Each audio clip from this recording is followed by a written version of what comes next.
Thank you, everybody, for patiently waiting. It is 6:33. We have adjourned from executive session, and we are back in regular session for our February 12th, 2024 Board of Selectmen's meeting. Yeah, so that didn't increase. I put it in a. Okay, thank you. So I'm going to have Town Administrator Brendan Zubricki go into the Town Administrator's report for the period of January 20th, 2024 through February 9th, 2024.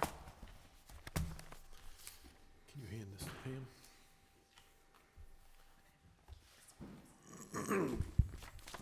The first item in my report has to do with the Centennial Grove restroom building that the town meeting provided funding for.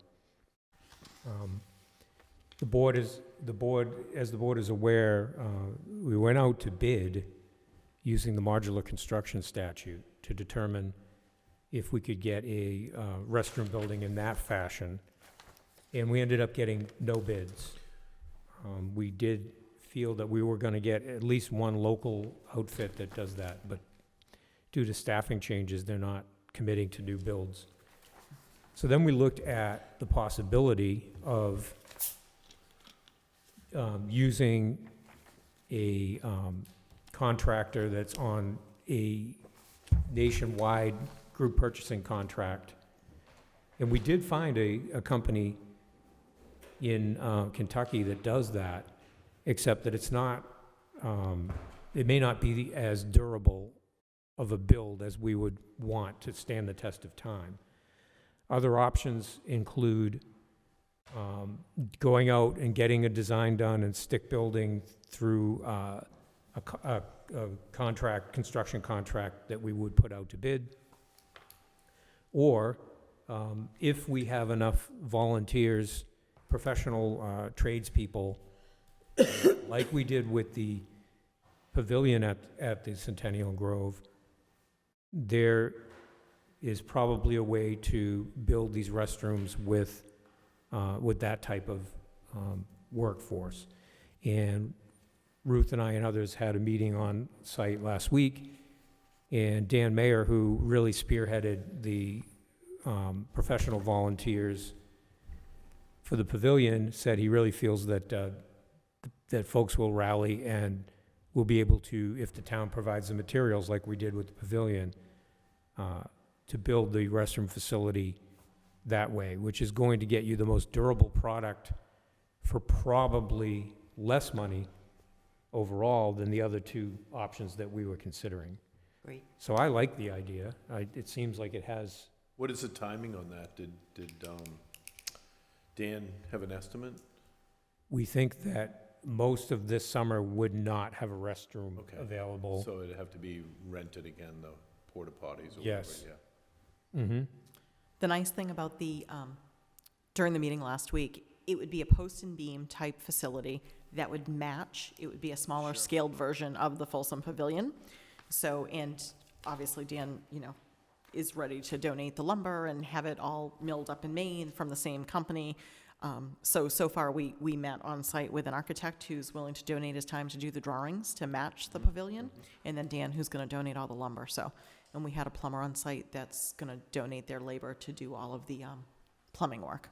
So it seems like a great direction to go, probably cost savings and more durable. So I love the idea. Sure, yeah. So should we move ahead with Love that? the idea, I'm just, does it need to be a post and beam? And just a sturdy build, you know what I mean, like, Well, the person that would coordinate it and provide most of the materials, which are the wooden beams, if he's going to be involved, that's the way he would do it. And okay, so, for instance, the pavilion, I believe there's probably over $100,000 worth of just wood that got donated. yeah, So I think it's a feature of whoever is willing to coordinate it. So that's the style that he would recommend. What's the foundation? What would the foundation for that be? Cement. It's gonna Okay. be a And there's- slab. We originally talked about a slab on grade, like a monolithic slab, and Yeah. they were pretty passionate about doing knee walls so that it can elevate, 24 inches or so and have the actual post and beam elevated up on the Yep. cement. Yep. The goal of that would be the ability to spray it down, so if it got really dirty, he jokingly said, bring in a fire hose to clean the floors. But at least it would give you that cement, so it would give you a sturdier And foundation. that was one of the reasons I had asked about the thickness. Yep. So that And easier to Sturdy. clean. And Yeah. how many bathrooms? 6 bathrooms. 6, okay. And we originally had stopped at, this is gonna be 6 bathrooms, which will include changing rooms. Now with the new design, if we go in that direction, they're still gonna have 6 bathrooms. The conversation is from an ADA perspective and plumbing code perspective. We're gonna have 2 of them that will be ADA compliant. All of them will be ADA compliant. 2 of the bathrooms will be ADA bathrooms, and then they're actually talking about putting on 2 additional changing rooms that will not have restroom facilities. So in all, there'll be 8 doorways, and you can change in all 8 of Yeah. them, but there'll be 2 specifically for changing, and then 6 that are restrooms. Yeah, and wasn't the one that we were looking at, this Omnia Partners, wasn't that only gonna be 4, right? 6. 6. Or was that It's gonna be 6, too? just like what we went out to Oh, bid with. okay. I thought we were That's reducing. plumbing code, so your restroom facility is based on your occupancy load of the pavilion, and Yeah. because of the number of occupants we can have in there, the number actually works out for plumbing code, it works out to 5.5 bathrooms, and you have to round up, so. Yeah, And I should also mention that with respect to the pavilion, the company that did the milling on all the timbers had drawings. They had someone on staff that could do drawings, and we had to submit that to the building inspector, of course, for the permit. In this case, where we have plumbing and electric, it's going to be more complicated, but a local architect has stepped up right. to actually provide his services at no charge to the town, and he'll do all the designs and drawings that are necessary to get the building permit approved. Perfect. Segue into, okay, we have restrooms, where are they going to drain to? Well, the board had discussed a tight tank, and I have now looked at the site, and we have determined that the only way to do this in a site that's so shallow to bedrock is to put the tight tanks down at the base of a small embankment and then bury them in the ground as much as possible, and then bring fill in and just continue the embankment afterward. It looks like it's going to work. I was out there today with a backhoe, with one of the DPW backhoes. It's not gonna work, though, to put one 7,500 or 8,000 gallon tank in the ground, because that's 12 feet high. And looking at the grades and the depth we were able to get on the flat. Where would it be going? Over by where the road where you come up? So the road goes up to the upper Yeah. Grove, and there's actually 2 roads Yeah, right now. yeah, So if you're going up that hill, it would be to the Left, left of that, towards because the there's an trees. embankment that comes yeah, down. right. And that embankment, by the way, we dug from the top of that all the way down to the parking lot level, and it's mostly ledge. There was some fill put in there. So I think it was a ledge outcrop, and they brought fill in to make the road go up there. Yeah. Okay. There's about 8 feet of relief from the top of that hill to the parking lot level. And we need 12 feet, and by the time you put in 6 inches of stone and a foot of cover over the tight tank, you're into it for 13 and a half feet. We don't even have that. So I'm looking at it now, and I believe if we go with 2 4,000 gallon tanks next to each other, we will be able to get them in to the ground. They're 7 feet high. We have about 4 feet of depth in the ground. 6 inches of stone, you have 3.5, so half of the tank is buried in the ground below existing grade. The other half comes up above it, you add a foot, and then you'll be able to grade that off. Because even if we could put this giant tank in there, the grading coming off of that would be coming out into the road. It's not gonna work. Right, so, couple questions. Is 8,000 gallons what you need for this number of people in? 7,500, so you have to take the 7,500? daily design flow, and when you're talking about the highest use, which is probably a day camp, There are no showers, though, right? no. Yeah. So it's a day camp with toilet facilities. Yeah, That's 10 gallons per day per participant, and with staff, that's about 150. So that's 1,500 gallons, and then Title V says you have to take that and take 500% of it, so you're at 7,500 gallons. what about the gradient from the toilets to the tight tank? We have that. Yeah, okay. we have that, and we also checked out that it is neither the building nor the pipe going to the tight tank nor the tight tank are within 100 feet of the wetlands, and all of it is also outside of the Zone 1 of the public water supply well. And if you go anywhere else, you're either gonna run into rock and a problem with getting a pipe down there, or you're gonna run into wetlands. Yeah. And so we think we have it worked out, it's just that we're not gonna be able to go with one large tank. It's gonna have to be 2 tanks, one that drains into the So the other. bathrooms would be what, like 50 feet beyond where the tight tank's going in or something like that? More than that. More. It's probably like 150 feet. So way up, even past So the if you're- pavilion, or? Well, no, No, it's because, halfway between the pavilion and the parking Oh, lot. okay, okay. yeah, so if the parking lot's down here and the pavilion is up here, the restrooms would be off to the woods Okay. line over here and drain down to that. Yeah, okay. So when you say the parking lot, that's the parking lot for the ball field or the parking lot for The the? lower The parking lower lot for the parking lot. ball field, yeah, the large parking lot. And these facilities would be available for For- sports events that Yeah. would be? okay. Seasonal, so they would be available during the normal season when we keep memorial bathrooms unlocked, but not in the winter, because they would have to be winterized in the winter, because they will freeze, because the depth of the. And we might set it up so that for a typical Saturday, maybe only 3 of them are left unlocked, not all 6, because you don't need that. For camp, you do. Right. For a rental event, it depends on the size of the event. And so that all has to be worked out, but you could individually lock or unlock the number of spaces that you would like. And to then be in how use. frequently would the pumping need to happen? When the tank goes at 60%, but they go with 500, so 60% of the capacity of the system would be, 60% of 7,500 gallons, let's say, or 8,000 gallons. The reason they say 500% is because you don't want the alarm to go, there's an audible alarm and a visual cue that goes off, and you don't want that to happen every 2 or 3 days. You want it to be every 2 or 3 weeks. Even though Title V says 10 gallons per participant per day, that's based on 200% of actual. So it's really probably only going to be 5 gallons per participant per day. And so it could go, hopefully it can go a couple of weeks. Yeah. Right, I think we're gonna have to see the usage even during the camp. As far as. There's a big difference between design flow and what they make you put in the ground versus what actually flows into it, yeah. Everything will be low-flow devices and such as well, of course. So I just wanted to, let the board know that's coming along as well. I'm a registered sanitarian. I'm able to stamp that design because I can stamp designs that have a design flow of up to 2,000 gallons per day. Is the plumbing up to the area there, the, I don't know, snack bar or whatever that is that sufficient to handle the toilets as well, or? Yes, because it's a summer water line, and they can put in any size line they want, because it gets drained, and it doesn't have to be Yeah. buried deep, and, Yeah. yeah, So- we've been assured that there's plenty of pressure Yeah, to make all that work. hopefully it's right at the water treatment plant. Yeah,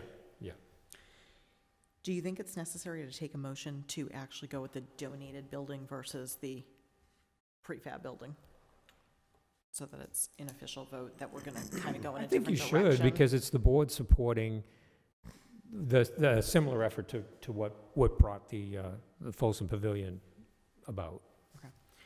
So I will entertain a motion to approve a site-built facility, donated labor, and town-paid materials for the Centennial Grove restroom facility.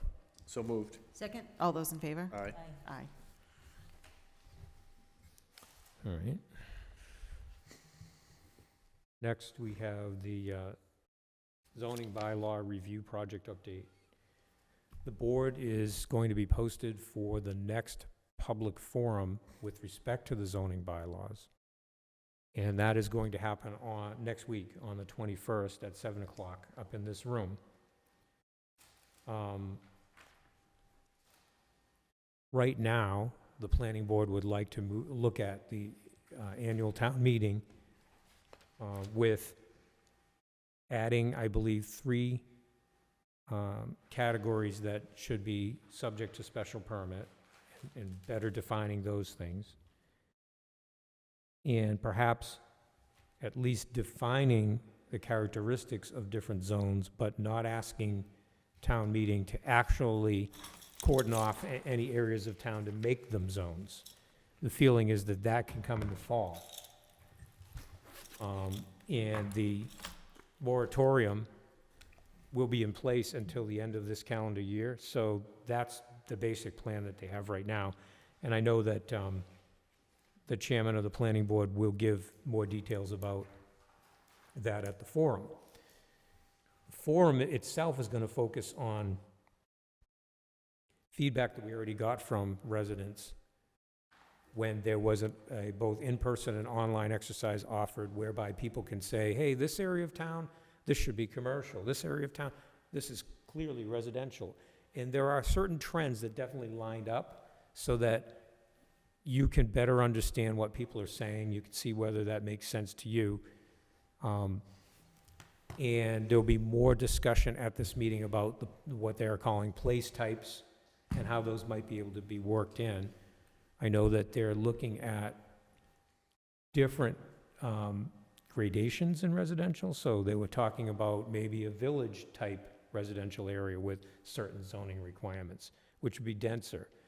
A suburban-type residential area, which is a little bit more spread out, and then either an agricultural, or I think that's the word they're using, agricultural residential, meaning it's wider open spaces. But all of this is still in flux, and again, they're not gonna come to town meeting and ask for a specific area to be classified. It's going to be more about getting the special permit categories lined up very well, adding a few things that require a special permit, and asking town meeting to vote on, here are the qualities of each one of these districts, because you need that anyway, but none are actually assigned. In fact, so after the annual town meeting, the town will mostly still be in a general zone, with the exception of the other districts that we already have, which are the two districts at Canomo Point, the downtown zoning district and the water resource protection overlay district. I have a comment that maybe is best at the forum, but future zoning districts, I was thinking, at some point, the causeway is no longer going to be a commercial, support commercial establishments.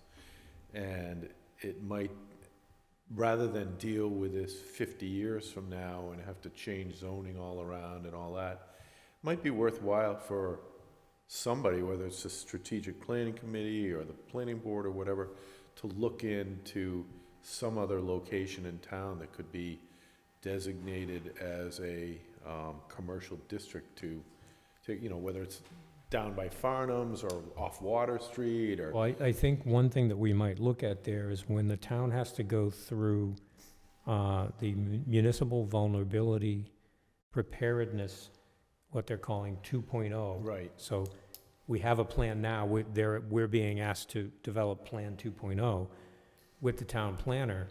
Part of what is sometimes done in such plans is a look forward to what zoning might have to accommodate or where you would retreat to. Right. And I think we're gonna be moving right into that. And we're being told that even though we've done our expression of interest, that's not gonna really ramp up for a town of our size until the fall. But this fall, I think the town planner will be engaging in that. Sure. And I think we can bring that right into Yeah, the process. I think it's important because it's one of those things that oh, now we gotta deal with changing our zoning because, the causeway's flooded out and everybody's moving off. And that's what they and want you need to do, go is they somewhere. want you to Yeah. look at that in advance. Yeah, So I think we'll have a good template for that. might be Apple Street by then. Well, one of the things I think, following along with the planning board, that they're doing is they're carefully dipping their toe in the water of residential districts first. So Sure. that they're gonna be looking Totally at the understand. offshoots of, residential 1, 2, and 3. Yeah. And I know in sitting through the meetings, they're like, we're not gonna even consider looking at Eastern Ave or, Right. Western Ave. Like, those are really kind of commercial stretches as they stand. So I think they're looking at things like Yeah, Patriots and Landing, that's what you Rocking Hill gotta Road. do. I Yeah, mean, because little- even that is very difficult and, cumbersome and, all kinds of nuances and everything, so. But I yeah, think it's going no, to still leave itself open to plenty of areas for commercial development. Yeah. Next, we had a bid opening last week for the public water supply well modernization project. Unfortunately, we only have about $850,000 to spend, and the bids came in around I've got it here. Each one came in around 1.5 million with different aspects of the bid. For each of the two bids we received, different amounts for certain subparts, but the bids came in around 1.5 million. So in speaking with our engineer that's running this project, and by the way, this is our ARPA funding, we got about $1.1 million from the federal government. The decision was made to spend it all on water infrastructure. And we went out to bid. The engineering is going to cost around $200,000, so you're ending up at about $850,000 that you can actually put to the project. Our engineer is suggesting that we actually go back out to bid, but we have 3 wells, and only do the elements around well number 1, which are going to be, now well number 1, if you've been down to Harry Holman's Drive, is it Drive? Yep. Yeah, Harry Holman's Drive. You'll see that there are 2 kind of things there. One is a little building, and the other one is kind of a mound, and that's a vault that's covered up with earth. The little building was going to get, that's well number 1, and the suggestion there would be to bump out the building a little bit, put in a concrete floor, put in some proper foundations around the thing, redo the flat roof and insulate it. And he's still saying that that's really what you should do with the project. Well number 2 is that vault that's next to this little building on Harry Holman's. And the plan there was to get better access to it, because right now they have to go in through the top of it. But he thinks that if we get through this and we have money left over, hopefully like 100,000, we can just do a separate project in a much simpler way to get a door put in there. And then well number 3, that's the well that's over by the ball fields, Yeah. okay, that has the mural on it. Yeah. All that was gonna get was new lights, okay? All 3 of them, by the way, are still gonna get fiber optic communications through existing conduits, so that there's much better communication between the plant and the wells to support better systems, newer systems. But again, his recommendation is That would be part of the well 1, is to put the fiber optics all 3? to all 3. Yeah. And he doesn't think that's gonna be an issue, because that's not what really caused the problem. Right. What caused the problem is we had a masonry bid that came in 5 times the engineer's estimate. So the 50,000 was estimated and came in at 250,000. We only got 1, okay? And that's a sub-trade, so we had to get a filed sub-bid for that. And so these 2 contractors had to draw on that. They didn't have any other choices. And unfortunately, a second masonry contractor came in to the filed sub-bid bid opening about 20 minutes late, and because he got stuck in traffic, and he asked what the price was on the one we had opened, and he just hung his head, because I think it was probably a lot closer to the engineer's estimate, but he just walked away with it. I mean, he didn't. Yeah, he didn't submit it. say, yeah. So when that drops out and we're just dealing with the kind of more manageable things that are around well 1, which is really the most important thing to get done, he thinks that we're going to come in a better place, and that we may have money to deal with the entry into well number 2. So we still do most of what we wanted to do, but in a different way. Yeah, so there's no need for the wells themselves and the function and the pumps and all that are in This fine was shape. really the modernization of the enclosures. Yeah, And even that's quite expensive, as you can see. yeah, So is that okay to proceed with a rebid?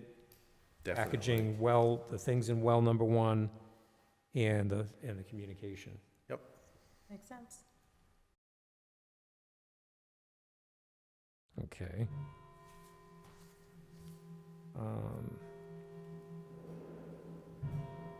Next one is replacement siding for the public safety building.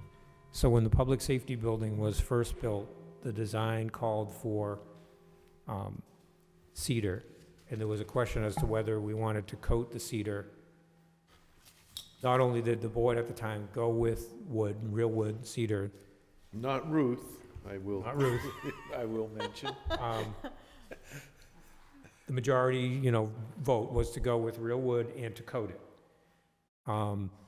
So the stain on the real wood is peeling, and there's no way to properly take all that off without taking the siding off and redoing the whole thing. So, if you Well, and want, it's not just the stain, those shingles are curling because they haven't been properly Right. protected. Right, So right, right. we're 2 Right. years into That's, so you could, an unsecure. you could try that again, or you could go with a different product, and the one product that's been recommended by our consultant that's helping us now with the replacement of materials on that building that didn't work out well, is this particular, is this Certainteed? Yeah, Certainteed. It's a final product that is made to look like stained or painted cedar. so the shingles, the wood shingles have to come off, Yeah. and then you put this over, and so obviously it's gonna be all the wood shingles will be removed, and this will be all. replacing it, Right. yeah. I mean, And once this is hung on the side of the building, it looks like yeah, it's, painted shingles. yeah. And is it the cost that makes this, I don't like it, it feels flimsy. I didn't know if there was concrete board that would be Well, we similar. have concrete board on the building now that's equally problematic. Okay, There are individual shingle products that are made of like AZEK, okay? But the labor to put those on is much more expensive because now it's like redoing all the cedar one at a time, whereas this goes on in sheets. I mean, if you're interested in that product, it's something that we could also look How at. big are the sheets? 4x4 or something? No, they're generally 2 rows, and they're 4 or 5 feet long, so they go up in pretty decent sheets. Oh, wow. The only problem with those, and it's not really a problem, I don't think, is that if they get hit with something hard, they break. But, how often does that happen? It would be like, Plus, they'll have to give us some attic stock, which means if a sheet breaks, you can put another one on. right, right. I think it makes sense. I mean, I'm buying into, 48 inches long by 7 inches of exposure. yeah. Well, I'll buy into Ruth's original premise 5 years ago. That we should go with the plastic ones because there will be less maintenance. Well, it's the maintenance issue, and Yeah. we know, I mean, it's just, we knew that Yeah, we were I'm gonna have surprised that this happened this quickly. this quick. But I it's, mean, normally it's 20 years, you'd think, except we talked about this, the weather in that stretch of the road, I mean, they call it's like Hurricane Alley, when the wind Yeah, blows, the right. rain, the snow, it Yeah. builds up, I mean, it does take a beating. The only other piece of this is, so if we should vote on whether or not we accept going with this, but we're gonna have to, choose a color.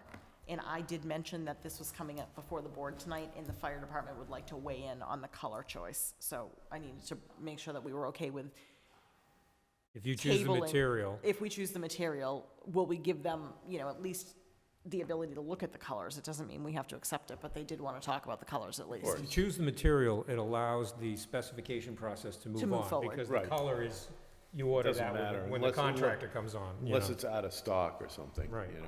Then- Yeah, I agree, I think that's fine. What color are they now? They're sort of a, yeah, I was Kind gonna of a say, grayish. yeah, But I don't know what they're gonna say, but I've heard 2 of them say, if we have an opportunity, we might go a little bit slightly darker because of just the cleaning, Yeah. keeping it clean Yeah, and that not is, keeping it that's so light, potentially an issue, yeah. so. Staining, whatever. I'll get the samples over to them. Yeah. Do you have a Well, sample? I was you just can- gonna say, I didn't take a sample, but I'll take this with me Okay. tonight, and I'll just have them, because I Good. think they have an officers' meeting tomorrow night. So the board's okay with that product?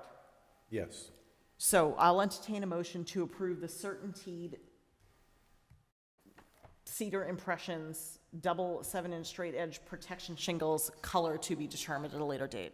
So moved. Second, All those in favor? Aye. aye. Great. Now we move into the town and school operating budget discussion.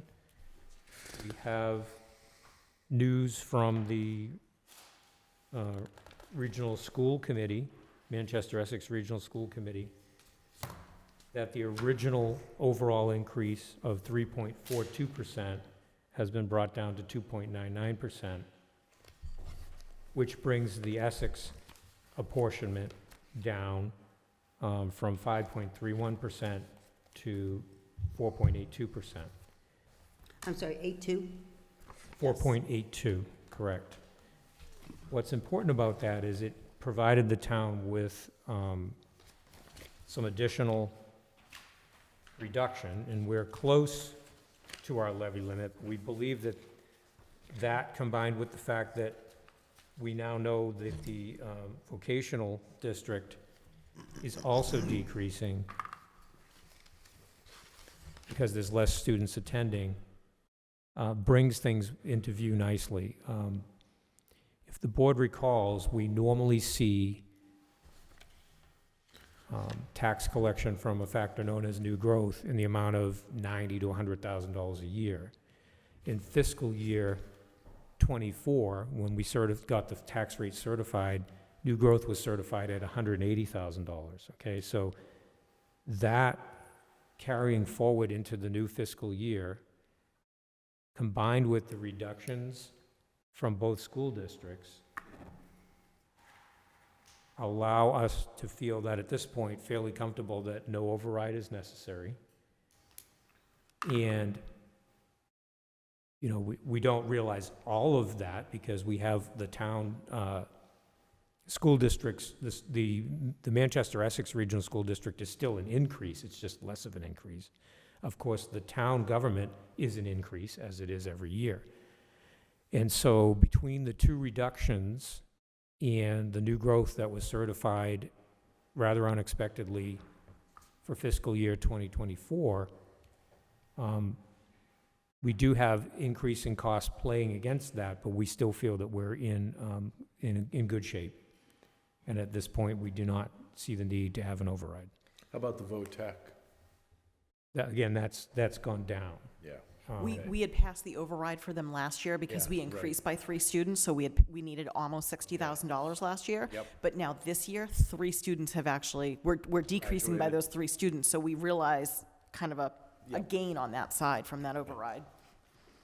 Good. First, I just want to say, thank you to the Manchester Essex School Committee, that any reduction was nice to see. Yeah, so roughly, the difference between the original Manchester Essex number and the one that was voted last week is a reduction of about $45,000, almost $46,000. The vocational district went from 368 to 345, so that's another 22,000. So right there, you have roughly $68,000. And then we are still being carried a little bit by that exceptional new growth, and so we're in good shape. Which isn't typical for new growth. We generally is see not. it. It's double. an anomaly. That It's was double. And No- there are some years where we don't even see the 90 or the 100, and we get an anomaly going the other way. Right. Yeah. But the factors lined up this year, the efforts of the 2 school districts and that additional new growth, which again, we don't factor that into our budgets. We're very conservative. But when it does It's a come out and windfall. get certified, Yeah. it works in our favor. When will we have final numbers for town budgets as well as capital expenses? Because I know that the finance committee meets this Thursday and haven't seen final numbers or capital requests. Will that play a role in this? Because I know that the finance committee hasn't actually made any sort of a recommendation to us at this point. They haven't, and I know that they're coming to meet with you at your next meeting. Okay. And I believe that they will have some synthesis for you at that time, and then they're gonna meet with you at the following meeting as well, and that really should be pretty tight at that point, because you're gonna be signing the town meeting warrant on the 25th of March. Okay. So it sounds like they're going to have everything for I finalization I think or so, and I discussion know this that our Thursday. accounting team has really been working with the numbers, and they're going to be providing the finance committee with some pretty good stuff at this Solid point. numbers, Yeah. okay. All right. So then moving toward town meeting, I have put together for the board a draft annual town meeting warrant.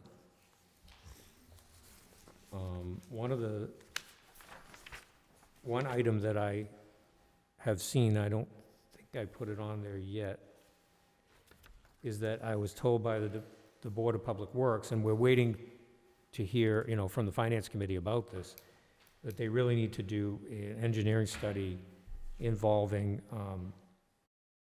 the three major bridges in the town. And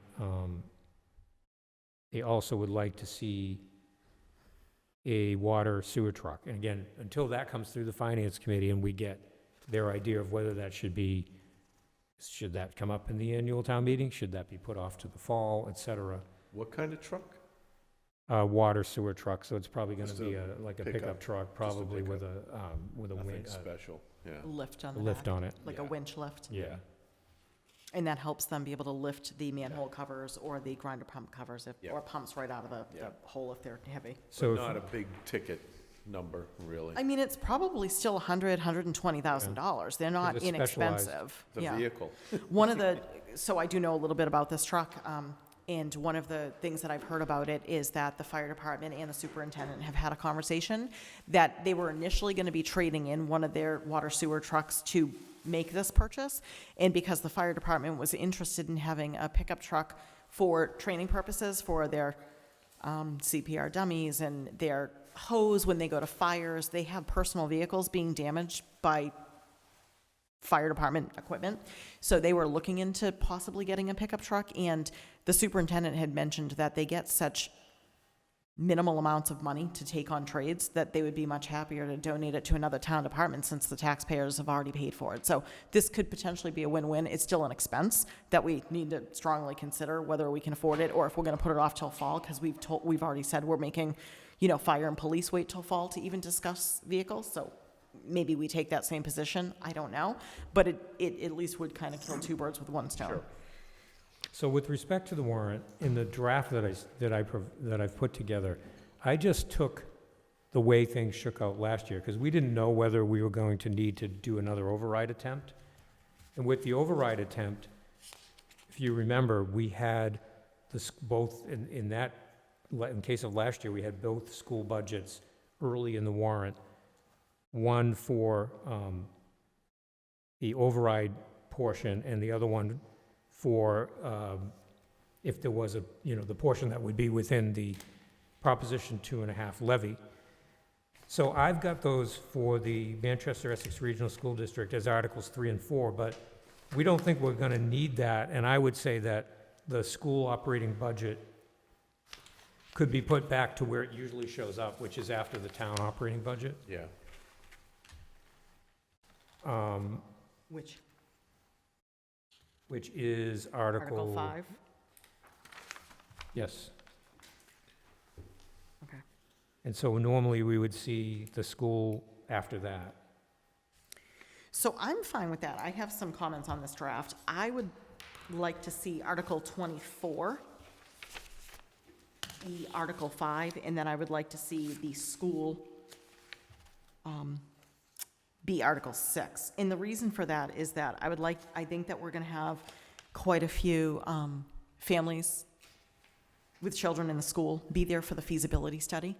And I think that we're going to find that quite a few of our constituents are going to be there in favor of the feasibility study, and would like to see that voted in favor of, to move forward in support of the school budget. So I would love to bring Article Sure. 24 to be the article just before the school budget vote. I would say after. I'd rather do business and then talk about the feasibility, keeping all the same people in the room. Okay. That's just my feeling. So I guess the reason I feel like that is if there are people there that are there to vote, to not vote in favor of the school, and they don't get their way, or, you know, they're not successful in their vote, are they gonna then, will it hurt the feasibility study, is my concern. And the feasibility study is extremely important to move forward with Definitely. the new build of Essex Elementary. I don't know, you know what, you have the number of years on the school committee. If you think that that's the direction we should go, I support it. I'm trying to play all the scenarios in my head, and I felt like the feasibility was something that people were excited about, and I feel like it's gonna pass without a lot of discussion or a lot of pushback, but I think that the school budget tends to bring up a lot of conversation. I think if the school budget has an override, you're absolutely right. I don't think that if it doesn't have an override, that it's gonna be a discussion much at all. I think the feasibility may end up having discussion Okay. based on the few comments I've heard. Whether they show up at a town meeting, who knows? That's always the question. Okay. Right. I just want to say, no matter how this shakes out, I looked up the town meeting warrant from 2022, which didn't have the override, and it went with the town budget, but then included the sewer enterprise fund and the water enterprise fund votes, and then moved into Manchester Essex. So it would be, you can say where you want to put these things, but when I say town, it meant the whole package. General fund, water, sewer, and then we moved into the schools in a typical year. I have no problem with that. I have no problem sticking with our town. I mean, we are the town of Essex, and then going with schools after that. It was just more, Alva and I are discussing feasibility Which one comes versus first, the yeah. school, which So comes now, first. back to that discussion, you're saying feasibility and then And then she's saying the school budget. And, I'm saying the and other way. Alva's saying the opposite. way. Do we recall, and I don't know what year it was, do you recall when we had the warrant for the feasibility study for Memorial, how it was done? In which order? I think it was actually done farther down I think in it was the, done farther down too. in the warrant. In the warrant? In So fact, not I even- think I modeled this after that. Oh, you did? Okay, So maybe leave it where it is? so leave it? That's, Because it kind of is in the body of things that are more capital-based. Right. Where's the school? 24. now? I understand where she's Not the coming from, feasibility though. of the budget. 24 is kind of Oh. far. 5, Peter. Yeah. It would so be like, is well, it would quite be a like 5, ways. 6, 7, it would be at the Yeah, beginning. Yeah, so it's quite a So, ways. of course, down, I'll put so them you- wherever you want, but. So you might lose the school budget fans. Well, right, but that was some of my concern, is that I Yeah. kind of want the families in the room that are going to be here to support the feasibility study, because if we leave it at 24 and we have Right. we have the school budget at Article 5, 6, or 7, wherever it falls, and then we have feasibility at 24, did we just lose all of the school-supporting I will tell families? you that to me, because of the zoning things, again, zoning is a hot button, or has been in this town, that having it before the zoning discussion may be a good thing. But close so that we keep the people in the room to get. Yeah, like 3 or 4 or 5 articles down, maybe. Okay, so we're going to do Where's the? all of the town of Essex-related financial articles first, Operating. operating. Yeah. Then we're going to go to school budget, School operating, school operating. both school of the districts? schools. Okay. And then you want to go to feasibility before we go into capital? Yeah? Peter, how do you feel? I don't know, I think that, I don't think it matters that much, I think. Well, do you want it before the zoning or not? That's Yeah, a big I think- difference. I think before the zoning, yeah, definitely somewhere before the zoning. So it would go all of Essex operational budget, then it would be Manchester Essex regular operational budget, the vocational school operational budget, and then the feasibility? Or BZ, why don't you put the Essex Tech first, and then Manchester Essex second, so that Manchester Essex and the feasibility are together? Yeah. So we're not picking one over the other, but we're keeping them together But as a school. Manchester Essex ops would be before the feasibility. Is that what you're saying? That's, And also, I'm trying to think of the room, and do we want to lose them? and you know what? You don't have to decide this tonight either. Correct. But I want to try to, Okay. make an iteration of it for your next Because we don't want meeting. to have the whole room, or two-thirds of the room stand up and leave, and then we get into the zoning. Right. And then people get mad that there's nobody there. oh, that's a good point, too. Okay, let's So think this- about that. So I had 4 things. Anybody have a set of die, we could just toss them up in the air?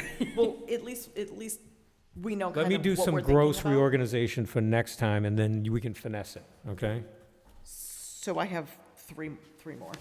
Article 22, it appears as if we've been provided information that I know I've not seen yet, but we're decreasing the cost of the bags, but I know that we were talking about, Oh, no, okay, so I don't have any, this is only on here as a placeholder. okay. Because this is the first I'm seeing of it on this. Well, we said on the list of articles that you might have something like this. Correct. So this is what it could look We like. don't know yet. I do not know. Right. Okay, I saw the numbers and was alarmed that I hadn't seen anything about this, but it hit the Okay, warrant. good. Well, and 'cause it's I also haven't seen saying- any reporting No, as no, far no, as- Okay. no, and it's also saying to some other amount, Okay. Yeah, right? It's Yep. not, it's, the numbers you're seeing here are the numbers we have now. right, And it's, are we going to some other amount? right. That could be up, that could be down. That's what I assumed you were Yes. just placeholding. And then my last 2 was Article 27 and 28. We've run into this in the past where we say, or anything incidental or related thereto, and I'm always very cautious to, you have great wording that we came up with last year, to make sure it does not include salaries. Because we were caught in this snafu a couple of years ago where when we say anything incidental or related thereto, it's taken as anything that's related to these 2 particular articles can be used, and they include that thought process with salary. So you had good wording. And maybe we did that in the motion. Let me check out the motions, because I think what came up was, all right, I'll check that And it out. was specifically for this department, again. For 27 It and was, 28. 27 and 28. Yep. It was for the same department, and I think it was from last year annual. And I think we addressed it in the motions, so we might be able to take the language from the motions and actually put them in the articles, That's what I so that think. it's stronger from the beginning. Okay, those are all of my comments for this draft. So I have a question, Brendan. We didn't do green crab in the fall, right? Right. Do we typically do it in? It's at the because annual? they gave us a contract, they gave everybody a contract Right. very, very late in the season, Yeah, just prior to when the season expired for Right. the trappers. There's still, I think, Pam, 10,000 left for the of spring. town match that we were waiting to pair up with this latest round. Our hope is, I think they have an April 15th, or it's maybe even, I think it's a May 15th Start date. resumption of trapping, Yeah, okay? yeah. Our hope is to get some trappers interested in it. The reason, so there were 2 reasons why we didn't want to move forward in the late fall. One being the crab activity had almost tanked to Yeah, nothing. it ends then, and then the Right. permit ends And December then the 31st. permit, and the people did, so now we're gonna look at, something that starts in mid-May, but hopefully we get 2 or 3 or 4 people and we'll go right through it. And get we the have crabs. enough money left over from the fall to spend. We have 10,000 Yeah. that we haven't even touched So- yet. So we can skip this. I think so, and maybe then go look for at it in the next fall. year. Yep. Yeah. Or even wait until the next Or maybe even, annual if yep, the permitting doesn't start up again until mid-May, you know? okay, I got that. What else? The Article 25 regarding the fuel depot, is this a given? Is it still in the works for planning? Still in the works. I'm waiting for some estimates from some surrounding communities. And then as far as, this would be just municipality vehicles and not private vehicles? Oh, correct. Correct. Yeah. Um, Even if people use them for work-related purposes on occasion? We wouldn't do that. They get paid the IRS rate, Yeah, so yeah. they have to find their own fuel. Yeah, so if they drive to a meeting in Boston or something. They get can't paid the fill up. IRS rate, Yeah, but they fill up at some private station. Yeah, yep. And then Article 21 regarding the excise, is this excise for motor vehicles and boats, or? That's not out yet. In fact, it's Okay, so not that's actually still- passed yet. Okay, What I heard was that it was going to be motor vehicles. I didn't hear them specifically name boats, but we will see what comes out of it, if anything. So these are kind of set up, and that's why they're blanks, because we're not even sure what they're, whether they're gonna be successful. This is the governor's plan, but it hasn't been passed by the legislature yet. and then my favorite is Article 8. 8. 8.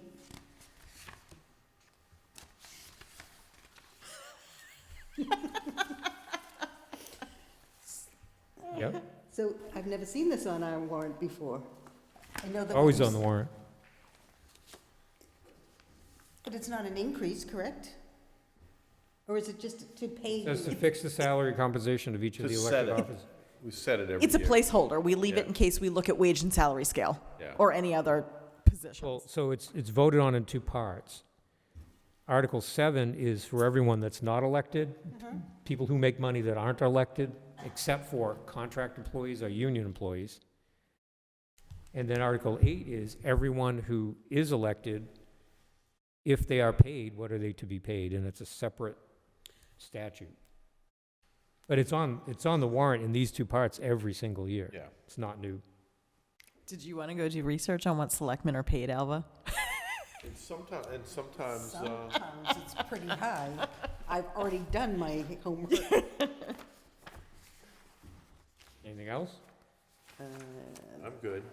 And I'll rearrange this and you'll see it again next time. I do have one crazy question regarding the bags. The what? I tried looking, there's no like vendor service that we could have? To sell them instead of the local retailers? And just, it's I can't believe it, I couldn't find bags at the store. Well, I find them, but I also only buy them once every 2 months, so, and I just thought, well, is there a way you could have at the dump a vending machine? You'd still have no bag, you'd have you'd have to bag your A trash. vending machine. And I just wonder, wouldn't, Why don't I check with the company that's doing this? I bet that question has come up. Okay. If they're stocking vendors, maybe they could stock, I don't know. yeah, I just had a thought, and, A vending machine's a good idea. The reason we can't sell them at the dump is because money can't change hands with town Correct, that's what I- employees. But I a thought- vending machine's a a good vending idea if machine, it's possible. Venmo, whatever. Yeah. Yeah, could you do like Venmo or credit card or something like that to, I'm gonna look And have into the it, dump. possible. you go buy them right at the transfer Right. station from that guy? Right. It's not like he's Well- super busy. He can't because the financial transaction, Okay. okay, what Alva's saying Yeah, is, the could there vending. be some kind of automated solution? Honestly, I was laughing to myself. I'm like, maybe I should just start posting every Sunday night. Do you have your bags? I have to say, I was in Reading 20-some years ago when they went to the stickers. And so when we first started discussing it, I didn't want to go with bags because I know what it's like. It's 7 o'clock in the morning of the day your trash is being picked up to find who had stickers you could put, do your thing. Right. So I understand their frustration, but Yeah. Okay, I'll look into that. And then the last item on my report is, as I mentioned before, we got two legislative earmarks this year, in fiscal year '24. One of them was $75,000 for the improvement of the Centennial Grove. That got cut in half to $37,500, and we have good plans for all of that money. The other one was $15,000 for environmental restoration and studies, and that got cut in half, so now it's $7,500. We have used two of those environmental earmarks running, so that would have been in fiscal '23 and fiscal '22, to study first the morphology of the Alewife Brook, knowing a lot more about how the different stretches of the brook run. Then second, with the FY '23 earmark, which we have done for the past calendar year, we monitored water levels in the brook, at the lake, and in the groundwater for a whole year. The report on that is going to be coming out soon. We have a meeting next week to hear verbally what they found. And it's possible that we could use this $7,500 if there are enough questions raised to get more answers and pull more from the 2 years of work that have been done. It's also possible that we could use the $7,500 to go in a different direction, knowing that we haven't used any to look at the quality or monitoring of the lake itself, okay? We've looked at the Alewife Brook, which is a big part of allowing the lake to drain properly, letting, getting siltation out of the lake, et cetera. And we've looked at the watershed, we haven't looked at the lake itself. So I guess my recommendation is Selectman Fippen is going to be meeting with us when we receive that report, along with some people from the Lake Association. And if the contractor, Interfluve, comes up with, you know, that $7,500 could get you this, this, and this, and that makes more sense than moving on to the topic of the lake itself, that's one thing. But if we find that we're really done with the brook and it's time to start connecting that to the lake, the money could be spent on the beginning of some lake work. And so I guess my question is the board comfortable with allowing Selectman Fippen to kind of make that decision once he has all the facts and point us in the right direction for the, it's a relatively small amount of money, but I want to make sure that it gets utilized in the most efficient way. So I will entertain a motion to have Selectman Fippen make the decision on how to use the $7,500 earmark from the Alewife Brook data analysis to allow Interfluve to proceed accordingly based on his, the data that's received after the work is complete. And I can second that, or move it. So moved. Second? All those in favor? Aye. Aye. Aye. That's just the contract for the money. It doesn't say who we're going to use or what we're going to use it for yet. And I'm sure it will come back for ratification after we know what we're going to do with Yeah, it. because you'll have to enter in a contract either with Interfluve or with another contractor. Yeah. Thank you. And that's everything in the report. Perfect. Great. Thank you, Brendan. Okay. Moving on to other business, I will entertain a motion to approve the weekly warrant in the amount of $679,960.42. So moved. Second? All those in favor? Aye. Aye. I will entertain a motion to approve the minutes for the Selectmen's January 17th, 19th, and 22nd, 2024 open meetings. So moved. Second? All those in favor? Aye. Aye.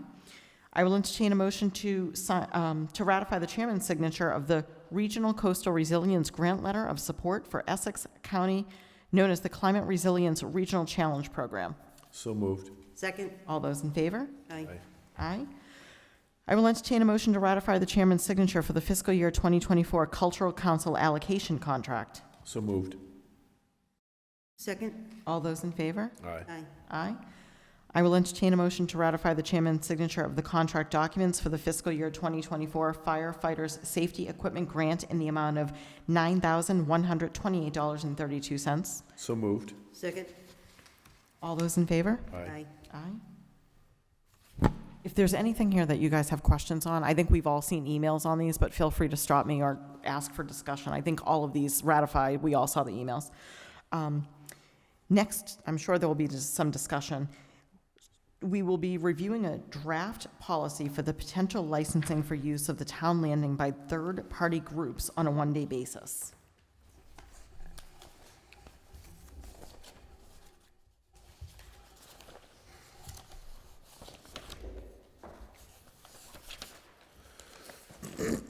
So as the board will recall, last year there was, after the fact, the board found out that there was a group that wanted to use the town landing without permission from the town on the same weekend that we were holding Essex and Bloom, and it turned into a little bit of a kerfuffle.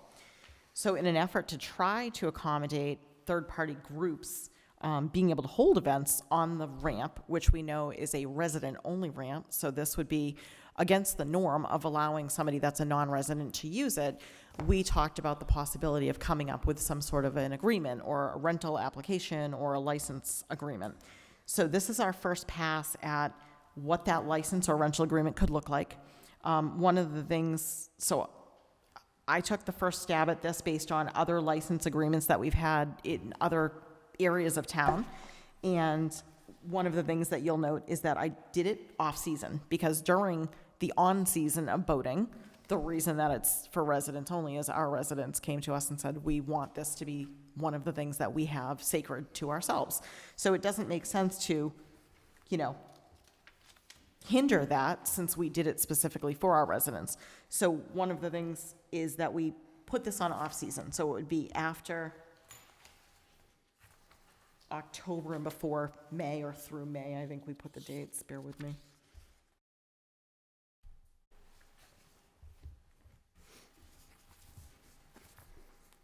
You did, it was Is it May October? to September?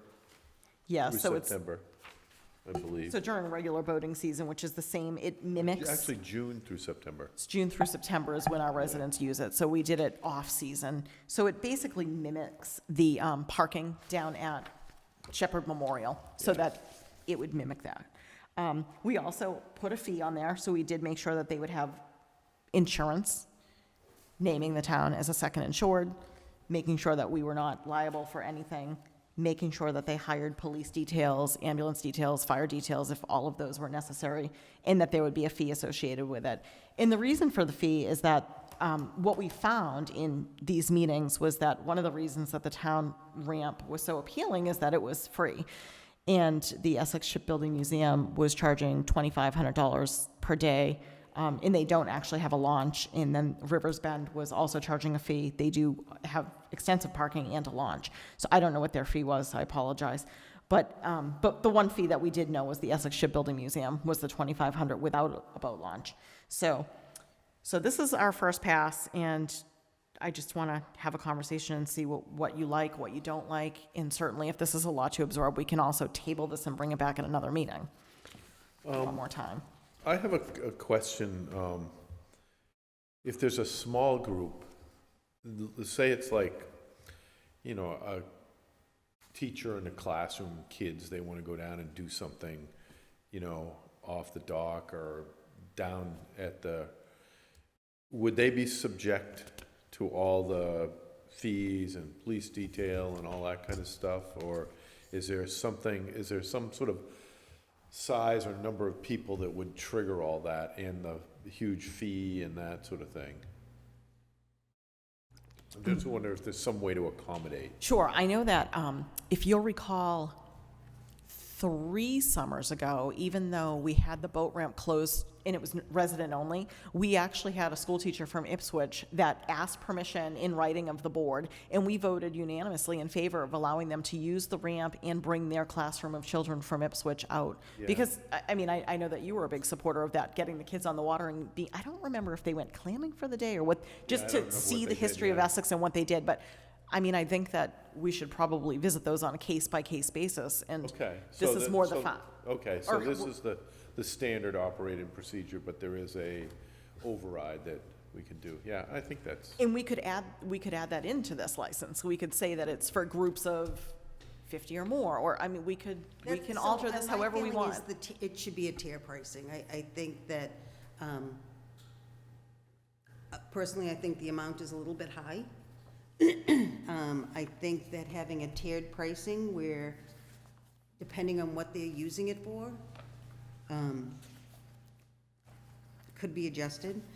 I just wonder, as far as other, I tried looking for other towns to see what they were charging, and it was very difficult to find out exactly if they charged for a group, a group. And that's where I think the thing is the third-party group. It's not a one-off boat, because that's not part of this, correct? Right, and I did the same thing, Alva. I searched and searched and searched the internet for literally renting a boat ramp and then I ended up calling 3 places. The reality is, most places, well, the 3 that I called said we would never rent our boat ramp because then you're closing it down to the people that are paying you to launch. And we could have 1,000 people launch at $25 a day. Why would we do this? So I couldn't find anybody that did this. There's a fair amount of launch ramps that are, Public.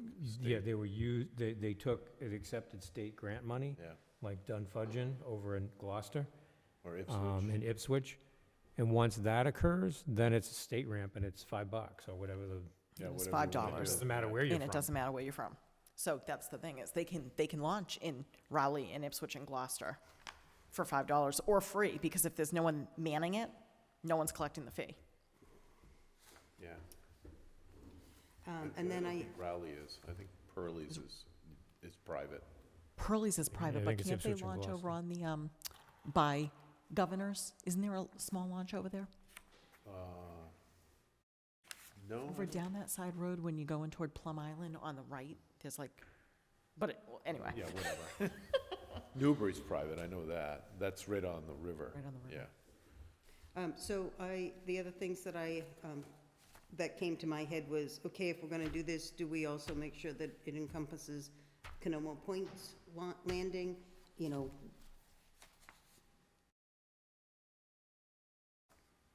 It doesn't have to, I'm just saying, I just wanted to make sure that we, Yeah, specific, yeah. Well, actually, the ramp at Canomo Point is open anyway. You just can't, there's no parking, and so you'd have to go park at a non-resident area. I believe that's still the case, even after Yeah. COVID. You Yeah, can So it's, launch. it's already open to anyone who wants to and use that's it. why I'm saying this has to be for a group. We have to put it specific, meaning this isn't for somebody who wants to just bring 2 boats down and launch it in October. It's, You want it based on a number of people. Number of patrons is gonna trigger this. So you want the tiered pricing based on persons using. Yeah, and no matter what, I think probably unless it comes through the selectmen, that you need police detail, you need harbor master there, you Right. need all these other insurance stuff, all that stuff kind of needs to be in it. Yeah. Because the issue is, it does drain your public services. If there is an event and you didn't plan a detail, Right. and they're calling 911, Yeah. there is a cost associated with that. So Yeah. if they know they're having an event, they need to pay for it up front so that they're covered. And as far as people, whether you have, I mean, sure, we can absolutely work on that, but whether you have 25 people or 100 people, an event is still an event that's going to trigger the need for emergency response. Right. But it's a good start, I think. It's a good Yeah, start. So yeah, why don't we take it home? We'll table it till the next meeting and come back with more comments. Okay.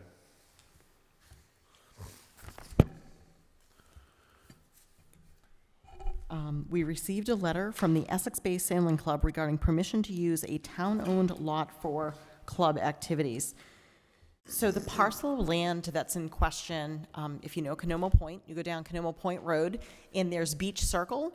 So there's a little offshoot to the right of Beach Circle that has, I think, 3 homes, and that's the way that you would get over to like Clammer's Beach, and there's a vacant lot that the town owns, and then there's the DeSenza's house where the slider has been broken before. So the lot is directly across the street from the DeSenza's house on Beach Circle, and it's kind of a circular grassy parcel of land, and then there's a little square cutout that has crushed stone that's like maybe would hold 2 cars, I would say, maybe 2 or 3 cars.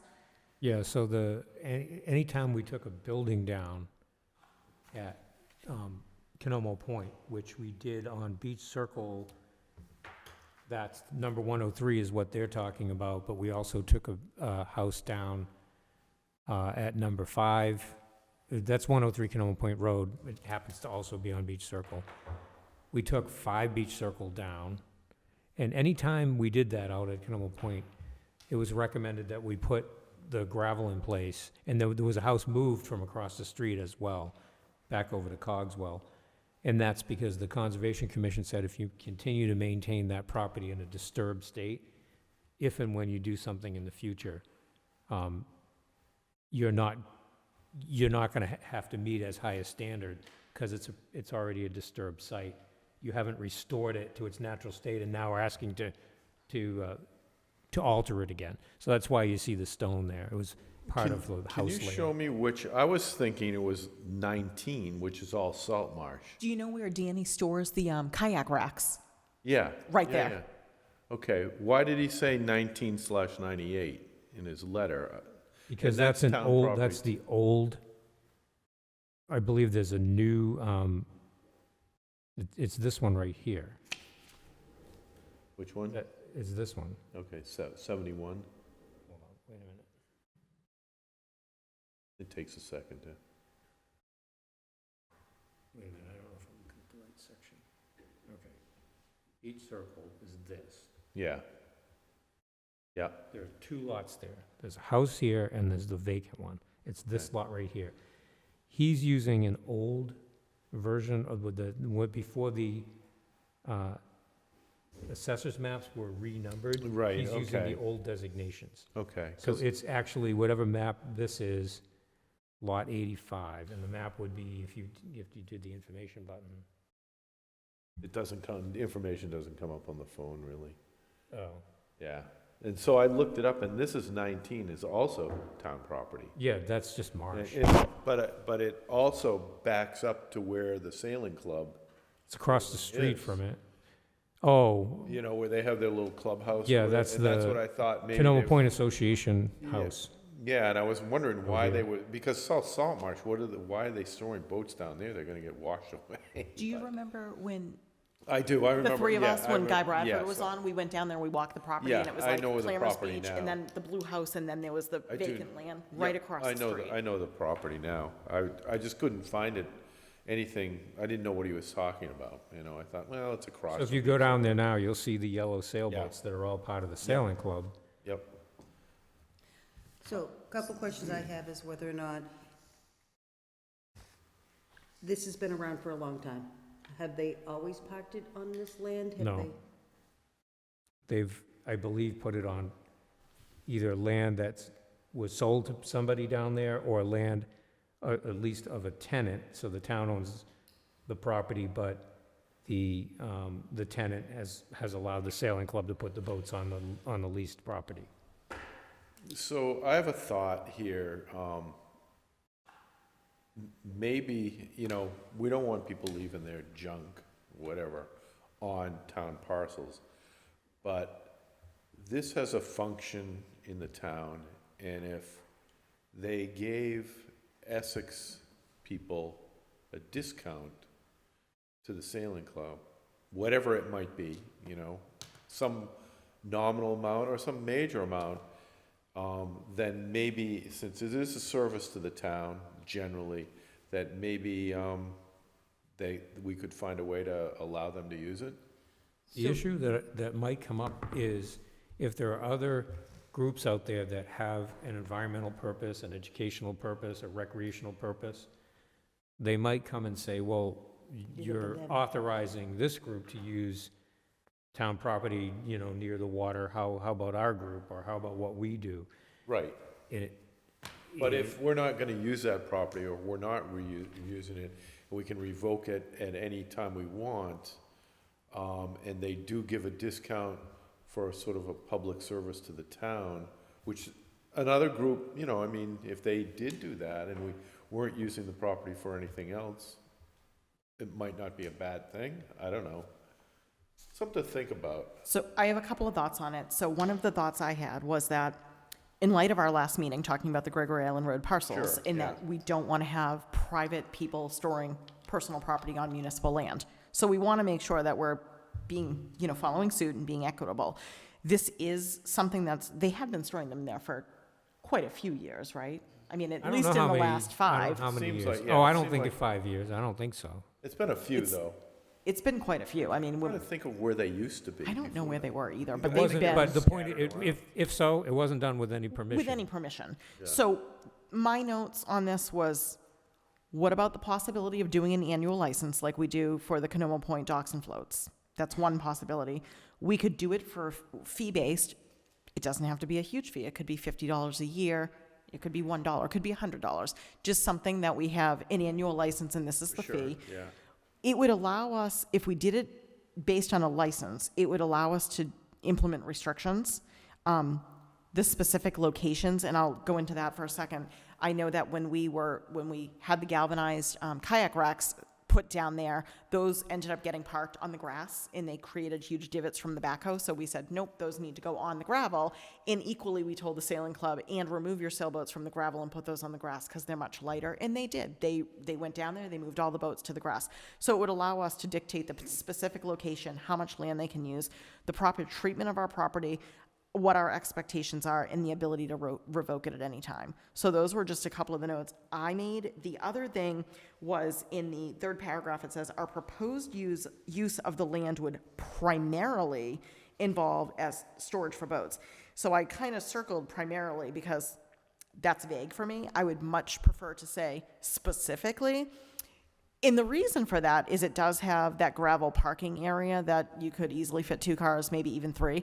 And I don't want to say, well, the sailing club is entitled to that land so that they can use that as parking. I want to be very clear about what it is we're allowing, what specific items we would allow and where, and how long, what times of year. So those were my suggestions. I mean, I can put together a license. We've done licenses at the Centennial Grove. We're looking at a license for the ramp. I could put together a draft license with some of those things in it, so you could look at that at your next meeting. Yeah, no, I think that makes a lot of sense. So, and my question is, how many boats are we talking? Because I know that there's. 20? 20? I know sometimes I see them out sailing, and there's a lot of them. No, there's so- probably there's about 20. Yeah, And they're the school ones, Alva. They're the yellow ones that are. The banana How boats, big yeah. are they? Not even 10 feet. 8 feet 8 feet? long by. So as far 3 as we feet know, long at or this 4 point, they feet. do not give any discount to the Essex residents. I don't know anything. I about don't- the I don't sailing know. club. I don't know either. But I can ask about that while I'm putting together the license. Yeah, I think that's a good solution. I mean, because it could potentially. make a big difference if 50% of the kids doing it are Essex residents. I think it's more than that. I'm not so sure it is. No? I think that shifted. I think it Has used that- to be probably 90 or 95% Essex kids, and I think now, because I was talking to the Canoma Point president, and he was saying that there's been a big shift in kids coming in from Hamilton and Wenham and Manchester, and even like Topsfield's come into the program now. So I think there's been quite a What bit. you're saying is, if an Essex resident wants to partake, they're gonna get a very good rate. Yeah. If they don't, they don't, Discount, yeah. but it's there, the door's gonna Yeah. be open. Yeah, Okay. Okay, so we'll bring that back at the next meeting and see if we can get some more information from Bill and a potential Yep. license. Okay. Okay. Next, we have the draft policy with respect to the use of the Essex Town Hall by the departments, boards, and committees. So the board will recall that in 2023, we had a situation where one of the selectmen noticed that the town hall was being used, and we were unaware that it was being used. It was being used to film a movie, that no permissions were requested of the selectmen. The production team was at Shepherd Memorial, they were at Town Hall, they had entered the building without permissions and without proper insurances, so on and so forth, and when asked to depart the building, they refused. There was police involvement, it turned into a little bit of a snafu, and we, at that point, decided that we should have some sort of a town hall use policy to make sure that all boards, committees, employees understand where their ability to allow this building to be used starts and stops. So this is, again, our first pass at a draft for our review to see what we think. I had a couple of comments. Peter, do you have comments as it sits? yeah, a couple things. I think maybe, B, on 4B, you've got state and federal agencies or official, but maybe add regional planning agencies, like if MAPC wanted to do something, somebody that kind of oversees, and maybe even, I don't know how you'd word this, but it may not be any of those, but somebody that is doing business, some sort of business with the town of Essex, and it's, not necessarily, any of the employees can make it, like often Brendan comes to meetings like for instance, Bruce Tarr's dredging meeting. If you don't go to it, If I were, if I'm not a selectman and I go and you don't go to it, then there's nobody there. Right. But he is a state employee, but Right. I could see some meeting like that where there's something going on that benefits the town of Essex, where a Right. meeting should be held here, or So like a could, business partner. yeah, something like that. Well, so under 6, use of employee keys, exceptions shall include the temporary issuance of keys to contractors or employees that do not normally have their own keys at the discretion of the town administrator. So we could, I don't know if you need keys, but just to use well, the to facility. use the facility. Yeah. I mean, so we could add 8, Some, we could add number 8 and say, on a case-by-case basis with the permissions of the Board of Selectmen or something. yeah, But still, I think that if Or there the was town somebody administrator. here having a meeting, It says that already, it's 4E. 40, on a case-by-case basis, yeah. yeah. Yep, okay. Or have Brendan allow it in, if he determines that it meets the criteria, because otherwise you have to know, Right. Yeah, a few and I- weeks in advance. But he generally will send an email to all of us and say, this was brought to my attention, are we all okay with it? I mean, we may not vote Right, in a okay. meeting, Yeah, but yeah, he's always right. great about, he never does anything without permission, so, Yeah, okay. our town administrator, not he. But he always runs that by us, so we always know when things are going on, which is why this movie caught us off guard, because none of Yeah, us yeah, knew yeah, about oh, this. definitely. So a couple questions I have regarding, it says town hall use policy. Is this considered one building, the town hall with the library, or is it a town hall / library building? So it was built with both functions, and the Board of Library Trustees statutorily has responsibility over the library area in the building. And that's why I'm just saying, because it, So this is Should the it say- selectmen saying, this is your policy for the part of the building that you have charge over. The Board of Library Trustees has full charge over the other portion of the building already. but this is a use policy for the umbrella, the whole building, correct? But the whole building, the library is specific to the room, that's the library. We have a letter dated, the letter that you provided me that outlays the history of the library and how it came to be, and that it's specific to that room. I don't But if remember. that's the case, aren't they going downstairs in the basement? Aren't they? Well, it says that. They have storage in the Shared basement. space. And to me, this just seems it should say the town hall / library use policy. In order to do that, you would have to jointly issue it with the Board of Library Trustees, and the two boards have responsibilities for separate areas. I get it, but the whole reason this is even on the table is because people were given keys to the building, and then the employee left the building.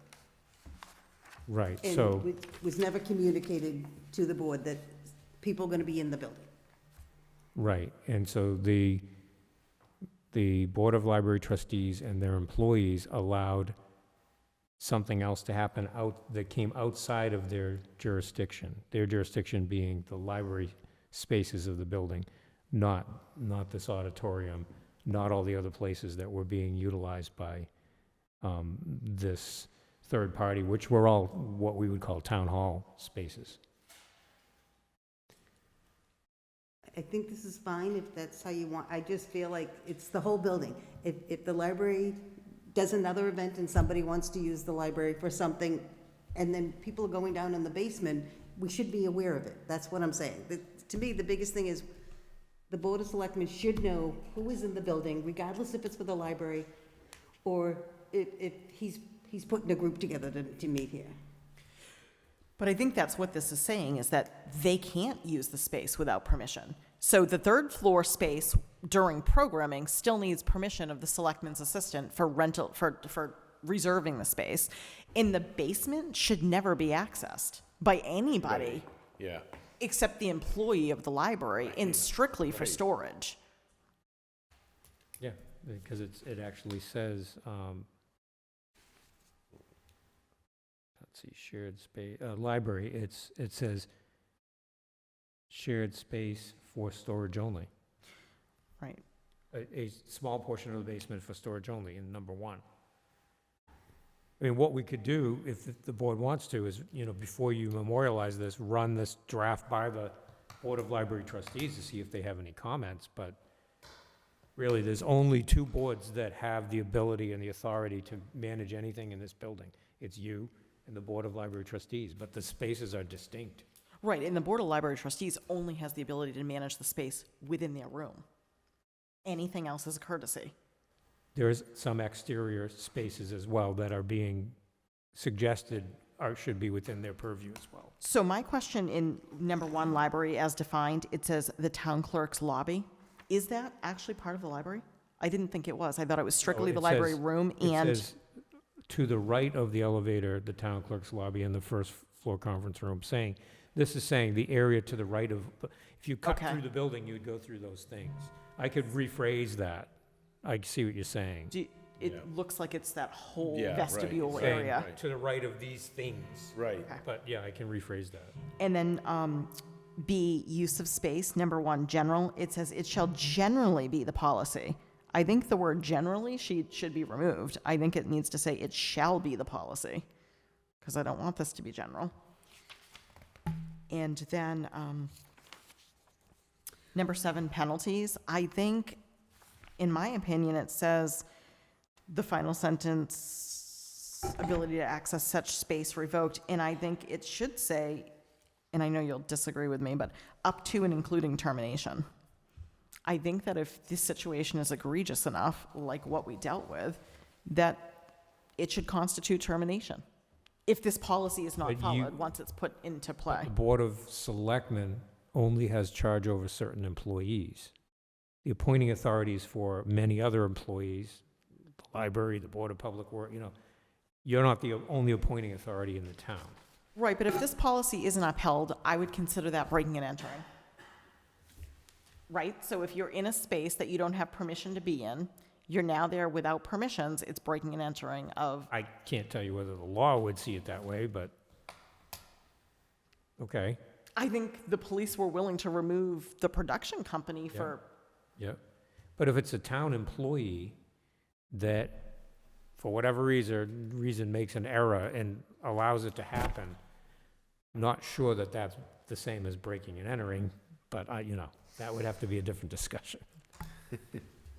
you know, I like It's hard an and error. fast lines. It's an error that you would have to then bring up to the appointing authority. If you were the appointing authority, then you could certainly take action. Position. But if you're not, then you would have to make a complaint to the appointing authority for that particular person. Okay. So back to number 1, where you want generally removed. I get what you're saying, but there's also the possibility that it might not be a municipality department that's doing this, so. Yeah, I said generally because of Clause E in number 4. On a case-by-case basis, Yeah. you could relax it. Okay. Yeah. And then the only other thing that I would say is whether or not we require a request form. As opposed to a verbal. Well, you kind of do, because in order to get the space, it has to go directly through our office.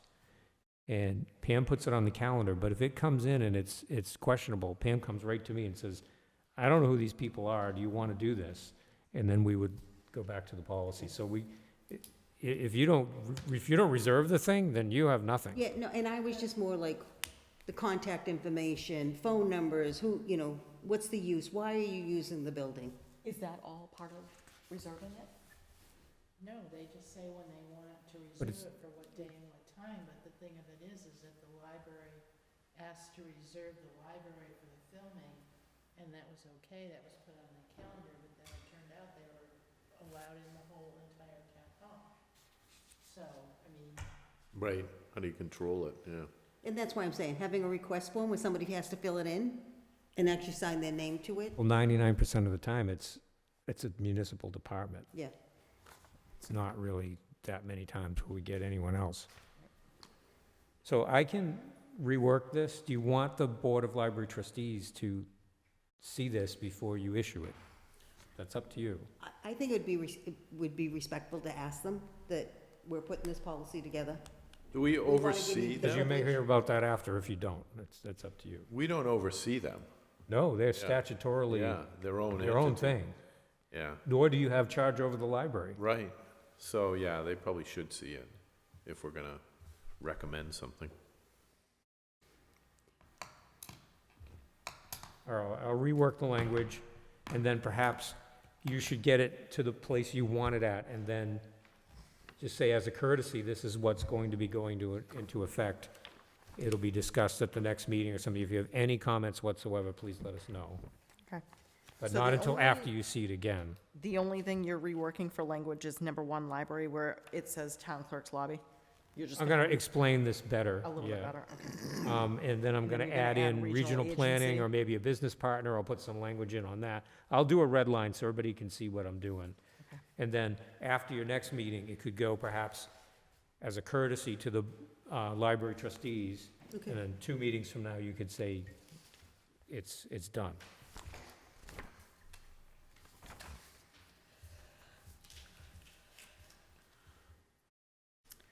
So we received a letter from a movie production company with respect to the logistics that are planned for the filming of a movie scene at Farnham's Restaurant property on February 27th and 28th. You should have received an email and a map. Brendan, do you want to give us a little bit of background? Well, it's pretty straightforward. They didn't want to just go and do it and have, whether it's the police, selectmen, other people in the town, hey, what's going on? Nobody knew about this. So they contacted me, but really all they're gonna do is park a couple of vehicles at Lufkin Street, and in flow of traffic, they're gonna drive out, and I guess there'll be somebody driving a car, and that's the car that's being, like, that's in the movie, and they'll probably have the police, at least let them out, but they're not even gonna stop traffic. And then they're gonna pull off into Farnham's, and all the filming's gonna be done on that property. So it's not like they're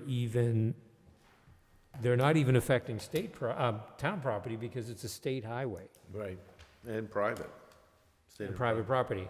And so this is more about letting people know in advance, and if there were any concerns or comments, I wanted to be able to get those to these folks before they act on it. They seem to have checked the boxes. Yeah, You know? I think it's great. I think it's wonderful that they requested permission and laid it out really well what they were gonna do. I don't see any problem with this. I have one question and then just 2 comments, but in the second paragraph, they say, "We are working with Woodman's Essex House for parking." Is that Woodman's just Restaurant, I Woodman's? think they just don't understand the Okay. local names. I just Yeah. wanted to make sure that that wasn't Yeah. something I was It's unaware the of. big parking lot at Woodman's. Okay.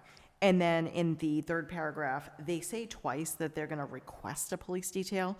I guess I would just make sure that they realize we don't want them to request it. We want them to hire a police detail, because they are going to be on a state route with probably moving slow while they're filming this car. Okay? So just, it says request twice, and I just wrote hire on both of those. Yeah. So, my only comment, I have no problem with allowing this, it's just, short notice. My feeling is they've had to have talked to Farnham's, they've had to have talked to Woodman's, and now they're coming to us. For future, it seems like it should have a little bit more time than 2 weeks before they're actually gonna do the filming. Well, you can see they probably. Well, they came to us, but it wasn't your meeting. Your meeting time was off by 3 weeks this time. I think. Yeah, and they may not have been able to get a hold of Woodman's and nail it down, so they don't wanna come to us and then Again, don't do it. it's, today is the 12th. I'm Yeah, just 2 saying, weeks. it seems short notice. The other thing is, I don't know that this could be done, but it would be lovely that if this movie makes it big, a donation is given to the town. Suggest it. I think we can suggest it. Now, we don't have to vote on that, 'cause this is just being No, aware. it's really and for information, Yeah. or no, and if one of you said, well, no, this really does have some level of town interest that we haven't, but I don't think it does. I think it's more of understanding what they want to do, Yeah. so that there aren't all these questions when you see it happen. Well, and equally, it's when our constituents contact us and go, "Do you know what's going on?" Right. We do. We can Right. say, "Yes, we do." They came to us. Heard They, it. We heard yeah, about we it. know. They'll about be it. saying, what is today? No. Exact- Oh, it's the 27th. Exactly. So at least we know. They're not even, Farnham's isn't even open then. No, not till March 1st. So, next is a discussion authorizing an additional $1,000 from the legal budget for further research of ownership of the large parcel known as parcel near Route 128 as the parcel unknown. So this is, now the second time we've spent $1,000 with Brian Barbary, a title researcher. So And- expensive, isn't he?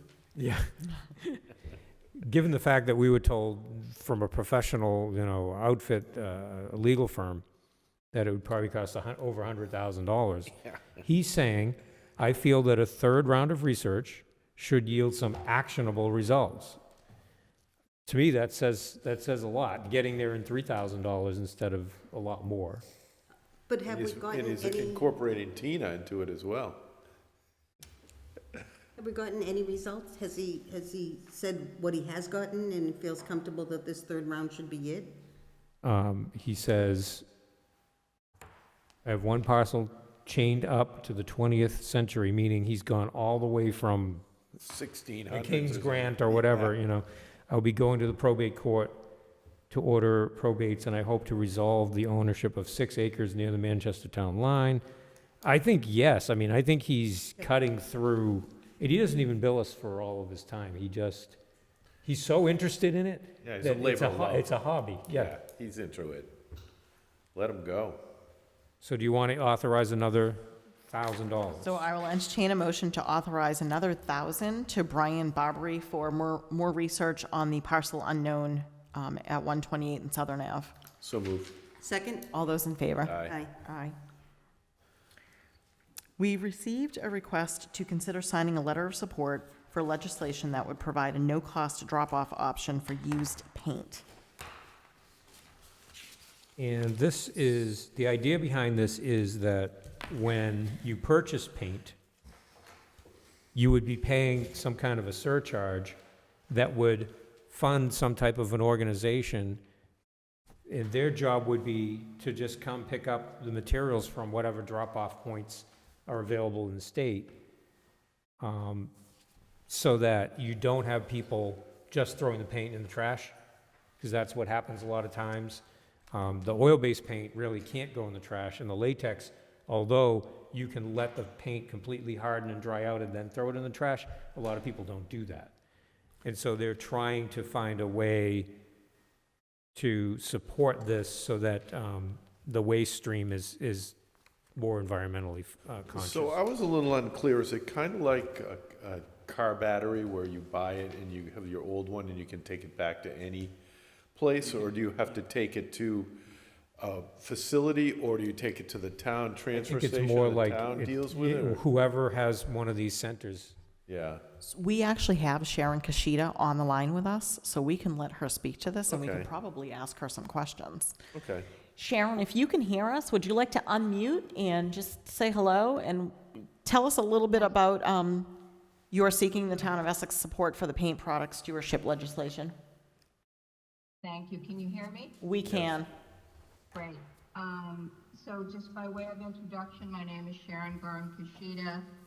I retired from Mass DEP several years ago, and prior to that, I worked, I had a district of 39 communities that I worked with on waste reduction and hazardous waste, including Essex. So this bill, it's a policy, and the policy is a product stewardship bill. And the way this would work, as Brendan was describing, there would be an advance fee when you purchase new paint. And then when you go to dispose of it, you could bring it to drop-offs that would volunteer. So this paint product stewardship bill just has passed now in 11 states, 5 of our bordering states. So, for instance, if you were to go buy a new can of paint, a gallon of paint, you'd probably pay about a buck a can. And if you're buying paint these days, you know that it's a lot more expensive than a buck. And then when you want to get rid of it, you could choose to bring it then to the town's hazardous waste event if you want to. But there would be no charge for the collection of the paint, and it would cover both latex and oil-based paint. Currently, oil-based paint is the only paint that can go to a hazardous waste collection event. by law, the way this is set up, there would need to be, within 15 miles of a community, a drop-off center for residents and businesses to bring back their unwanted paint. It is not limited to just the paint or the paint store where you bought it. So if you have old paint in your basement like I do, it means you can bring it to any of these drop-off centers and you would not have to pay. It means that if you bought it in another state even, you could bring it back. New York was the latest state to implement this bill. They implemented in May of 2022. They have currently collected over 2 million gallons of paint, and they have over 330 drop-off locations. Who can be a drop-off location? It could be a paint store. It could be the town saying, we'll accept it at our transfer station if you wanted to do that, but you don't have to. It's strictly volunteer. You would only be required to accept a 1 cubic yard tote that would be picked up on a very regular basis. So right now we estimate that I ran a regional household hazardous waste collection event for over 20 years, and you're lucky if you get 2% of your population that comes in. Most of it's paint, and that paint's oil-based, but most of what the paint's being sold today is latex, and latex is very recyclable. So I don't know if your disposal fee has gone up lately. I suspect it has. We are running out of disposal capacity in the state. You're probably aware of that. We happen to have 3 municipal waste combustors in Essex County. We have a total of 5 in the state. But all our municipal landfills are closing, and it's driving prices higher and higher. So paint is a small fraction of our waste. I'm hoping that we can get one of these bills over the finish line. It is currently in House Ways and Means. That means Representative Ferrante's committee is looking at this. She's in a very powerful position, and I'm hoping that Cape Ann communities can send a strong message to her. I live in Rockport. They have signed on. Manchester has signed on. I'm talking to the mayor's office right now, and you will be joining more than 100 other communities that support this bill. I'm going to assume that you're not just disposing of the paint. You get to leave the whole can, too. You're not dumping the paint into something and That's taking the can correct. back with you. Right. And Yeah. in fact, one qualifying factor is that you can't bring in a paint can that you can't read what's in it. So yes, it needs to come in a can. It's going to be stored in the can. It's going to be transported in that can. And the advance fee pays for the transportation to a recycling facility, but the money is actually, it goes through a nonprofit that manages this. So they pay for the transportation, they pay for the recycling, they pay for the education, and they also are required to report to Mass DEP. I want to mention that I did send this draft to the Superintendent of Public Works. I did not hear anything back. And remember now, this is just to determine whether the law will be passed, and then if it does get passed, the Board of Public Works has charge over what would or wouldn't happen at the Town of Essex transfer station. Yeah. Sharon, can you tell me a little bit more about the fee? I want to understand, in the literature that you've provided, it says point of sale fee of less than $1 per gallon is collected. So I go to the store, I buy a gallon of latex paint, I pay almost like I'm buying a car battery, and I pay a core charge. If I return it, they give me my $18 back. So if I go to a paint store, I buy a gallon of latex paint, I pay this extra $1. How is that reported? Is that kept separate? Is it reported through the DOR? I mean, you're saying nonprofit, but I want to understand how this money is exchanged, in that it's not just creating, jobs for, I just want to make sure that I understand the process, and I also understand that this is not going to be a burden on small mom and pop businesses that now have this unnecessary burden added to their plate in this already difficult environment of surviving when you're kind of competing with big box stores. Well, it's interesting, I don't know about the stores in Essex, but there's a paint store in Gloucester, it's Home Decor. They actually have 23 stores, but they are all in favor of this bill. But the way, it's a great question, when you are buying your paint, there will be a line item on your bill that will reflect what you have just paid. So you will see it. It's not going to be hidden. And then the nonprofit that manages the money, and it goes back up, I guess the money trail goes from the store back to the distributor to the nonprofit, which is called Paint Care. This bill is supported by the American Coatings Association, and it has broad-based support. We have two bills. One is sponsored by a Republican, the other one is sponsored by a Democrat. Senator Torr was one of the very first to sign on in support of this bill. And so it's I guess the way I describe the system right now, so paint is one thing. It's not very big when you look at the waste stream, but the system is currently backwards, pardon my friend's French, where we need to get the manufacturers much more involved in how our products are produced and who is responsible for managing it and paying for it.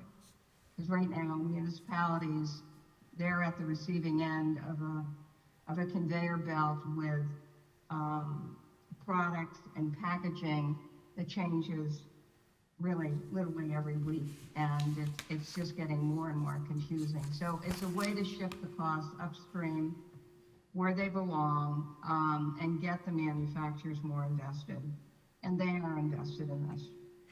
Okay, another question for you. When you mention nonprofit, one of the things that you hear often is that when funds go to nonprofit organizations, a lot of times the funds are paid to executives. You may, let's say for every $100 you collect, $70 go to pay executives, where 30% of that may go to the actual initiative.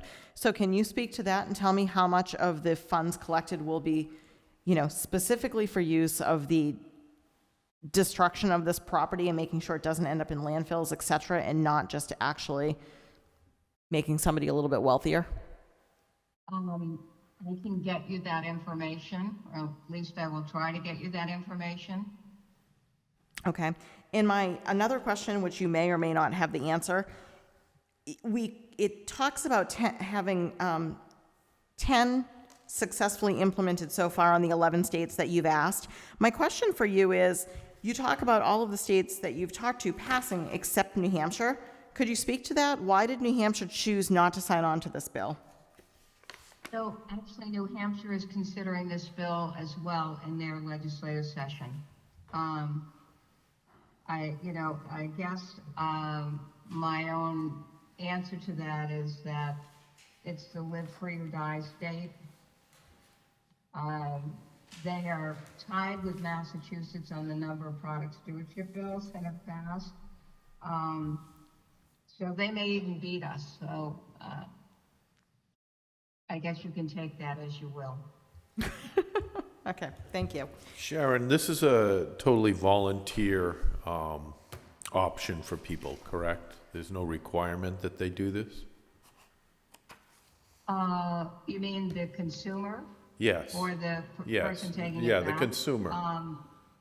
Well, I would hope that they would take it back.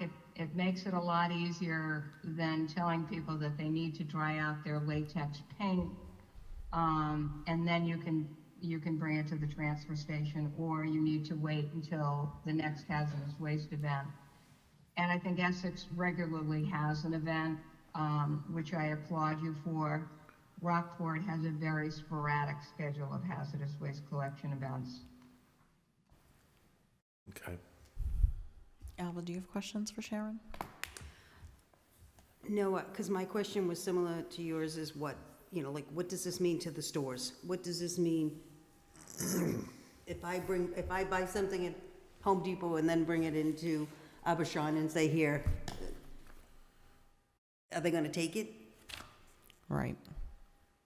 So the stores, it's completely voluntary. They don't have to take it. If they don't have, the capacity to store a cubic yard box, they don't have to. They don't have to. One of the things that I've heard from paint stores is that they regularly mix paint and they generate waste paint. So for them, they consider it a boom, because now they've got a way to get rid of their waste paint that's free.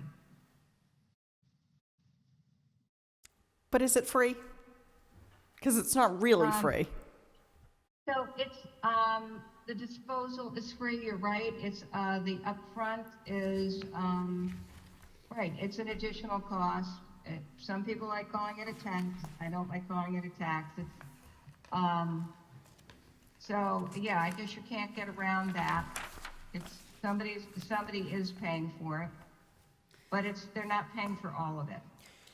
Is there a certain size, is it, that the fee would change? Or like, if you're buying a spray can of paint, you charge the fee even though you wouldn't be taking it back anywhere, most likely? Or a pint, or, something like that? So I think pint cans or whatever, those sample cans, there's no charge. Most states are charging like 95 cents up to a 2-gallon can of paint, and then they go down from there depending on the size. This also covers up to 5-gallon cans of paint. So again, it's not just residential, it's commercial. And it's a difficult to manage waste. So in my town, if I go to my hazardous waste event, those people pay. So they're paying on the back end, I suppose, and that to me is fair. But a lot of people don't go to hazardous waste events, at least in my experience. So if the town of Essex has a hazardous waste day, which we do once a year, and we don't charge a fee to our residents to dispose of their waste, and we have X amount of, let's say we have 100 gallons of latex paint that we're getting rid of, does this bill then reimburse the company disposing of that latex waste? Yeah, so for instance, the way it would work in Paint Care, the nonprofit is going to be working with hazardous waste companies. And I'm not sure if they're going to be working with the one that's putting on your event, so I guess that's a question. But let's say it's Clean Harbors, and they're pretty standard. They do most hazardous waste collection events. So if you decide you want to take paint at your event, Clean Harbors is there. You're going to be able to accept latex and oil-based paint, and Clean Harbors is going to take it away, and you will not be charged for that. Right, but I want to know how this is going to offset my municipality. I want to know what the benefit is to the town of Essex. So, meaning we're going to pay Clean Harbors, but are we going to get reimbursed somehow because all of our residents paid that $1 fee to the paint store to give back those 100 cans of paint? Right, so when you pay Clean Harbors, you pay based on what, you should not be charged for any paint that is brought in. That is something you should work out with Clean Harbors, saying, if they're the vendor, you are not going to be paying for paint. You're going to be paying for mercury and other things and other chemicals that come in, but not for the paint. If this passes, you're saying. Right now, we do pay for the paint, right? That's right, Yeah. you do. So is that specific to the bill that says that we would no longer pay on hazardous waste day, that we would not be paying for the paint because that fee is covered through this nonprofit? It should be if you're working with one of the vendors that takes it, which you likely would be. But you could set it up to make the transfer station one day a month people could bring in, or not even, or they could bring it in and drop it off, and you have pickup 3 to 5 days after that box is full. You could provide that service to your residents for free all year long. Right. I understand that we can offer that. We could offer that tomorrow. We could offer a paint drop-off container. But what I'm asking is, how is that cost shifted? So I'm still paying an employee to stand there and collect the paint. How is that employee compensated for doing that? Because that just feels like another cost added to the shoulders of the Essex taxpayer to pay that employee to stand there and take in the paint. So is this nonprofit paying our employee to do that? So wouldn't your person be there anyway? Not doing that. No, we have very limited staff that works specific jobs. Okay, so don't do it there. I'm trying to wrap my head around how this nonprofit is compensating different businesses to do this work. It sounds like someone's doing the work, but they're not I getting don't think paid. they are. I think their sole charge is, if you have paint to pick up, we'll come get it. Yeah. Yeah, But I'm not if sure. it costs- A if- location within 15 miles. But if it But- costs us more money to actually collect it, then that's on us. Yeah, I'm not sure Essex wants to be a drop-off No. location. Certainly not at this point. Certainly not for the amount of paint that we potentially have. Right. And, Because it could come from anywhere. yeah, right. And it would be nice to see, a drop-off point that was closer than 15 miles. 15 miles is quite a ways. It is quite a ways. Drive with your paint. That's like going to the Georgetown, trash place, or something like that. It just feels slightly unfair. So if this bill passes, mean and every it's place going that to sells paint is miles charged an extra $1 per can, but you have to drive 15 miles to get rid of it, it just seems like a profit center for this group. We're paying Right, the so, price, the boy. consumer. You guys are tough. But so 15 is the maximum distance that somebody would have to drive to go someplace. I would hope that there's going to be, I'm going to hope that Home Decor in Gloucester's going to be one of the stores that do it. They have a store in Salem, if that's easier for you. There's one in Lynn, Ipswich, maybe. Swampscott. Yeah, I don't think it's going to be 15 miles. Okay. So not every paint store is going to have to be required to be a drop-off, is that correct? They have to That's- volunteer. They have to All- volunteer. Again, So- volunteer. So They this, still charge. yes, they charge to go into a coffer, yeah. So the states that have approved this, can you tell me, is there numbers to show that it's working, that they are collecting? Yeah, New York is the latest, and they've had great success with their program. As I mentioned, they've already collected over 2 million gallons of paint. They have more than 330 drop-off facilities. The 15 miles, actually, if you live in an urban area, it's stricter than that. But I understand Essex is not in an urban area, and you want it to be as convenient for people to bring. Actually, Beverly also has Home Decor. All the Waters and Browns are now Home Decor stores. So I don't think it's going to be a hardship, and I think the convenience factor for your residents is going to be significant. But you're right, they're going to pay this advance fee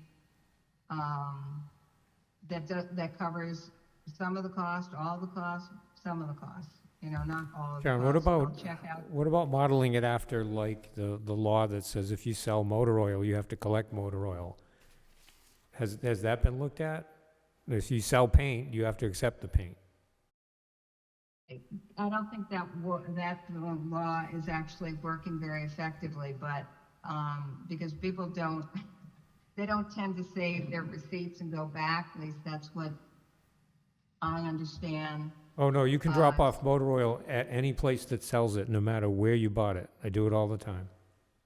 without a receipt or with a Oh, yeah. receipt? Yeah, they have to take it. They have to take it if they sell it. And I'm wondering why the paint thing isn't kind of set up that way. That's originally what I Well, was thinking probably it would be. because there's so much what they call legacy paint. You know, people that have old paint in their garage or in their basements, or somebody sells their house and the new owner moves in and they've inherited a garage full of paint. Or, you know, it's your mother, your grandmother, whatever. Paint just seems a little bit different to me than, Well, but and think, waste but think about this, Sharon. If 1,000 people walk into Home Depot tomorrow and each of them pays $1 for their gallon of paint, but all 1,000 people use the whole gallon to paint their living room, that paint's gone. So the legacy paint should wash with all those fees.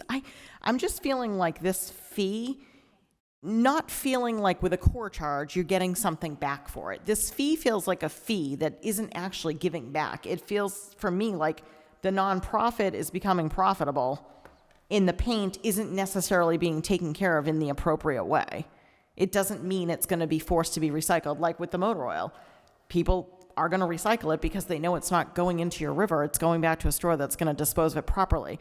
The paint doesn't feel like there's any sort of an incentive to do this, other than I guess we have to Well, I hope mean, people will so recycle it. does the board have enough information, based on what Sharon's volunteered to us and stayed on the line for, to determine whether you want to sign this or not? I guess that's the only question. It's not a law yet. Right, and this is just a petition to say, yeah, we're on board.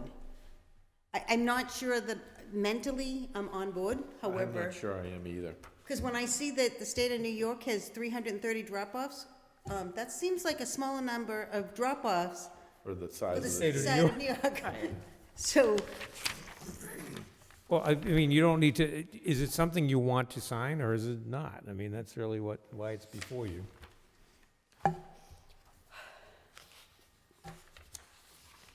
I mean, in theory, it sounds Theory, like, it it sounds sounds good. like a good, thing to do, for sure. But it doesn't seem like it's set up properly. So I'm not hearing at least two people saying they want to sign it, right? Yeah. I'm not feeling like I want to sign it. There you go then. Thank you for your time, Sharon. thank you. Thank you. Okay, I will entertain a motion to approve the senior commercial shellfish permits as listed below. So moved. second, All those in favor? aye. Aye. I will entertain a motion to approve the commercial shellfish permits as listed. So moved. Second, All those in favor? aye. Aye. I will entertain a motion to approve the non-resident recreation shellfish permit for Edwin Wasik and David Roberto.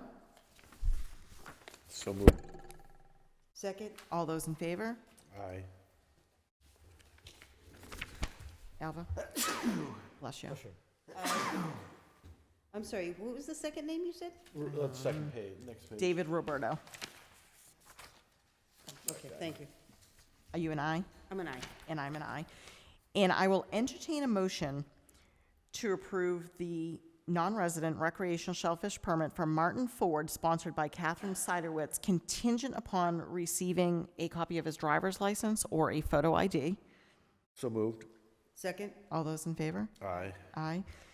I will entertain a motion to approve the non-resident recreational shellfish permit for Paul Dredge, sponsored by Mark Whitman, contingent upon Mark Whitman coming in and signing the application for the annual license. So moved.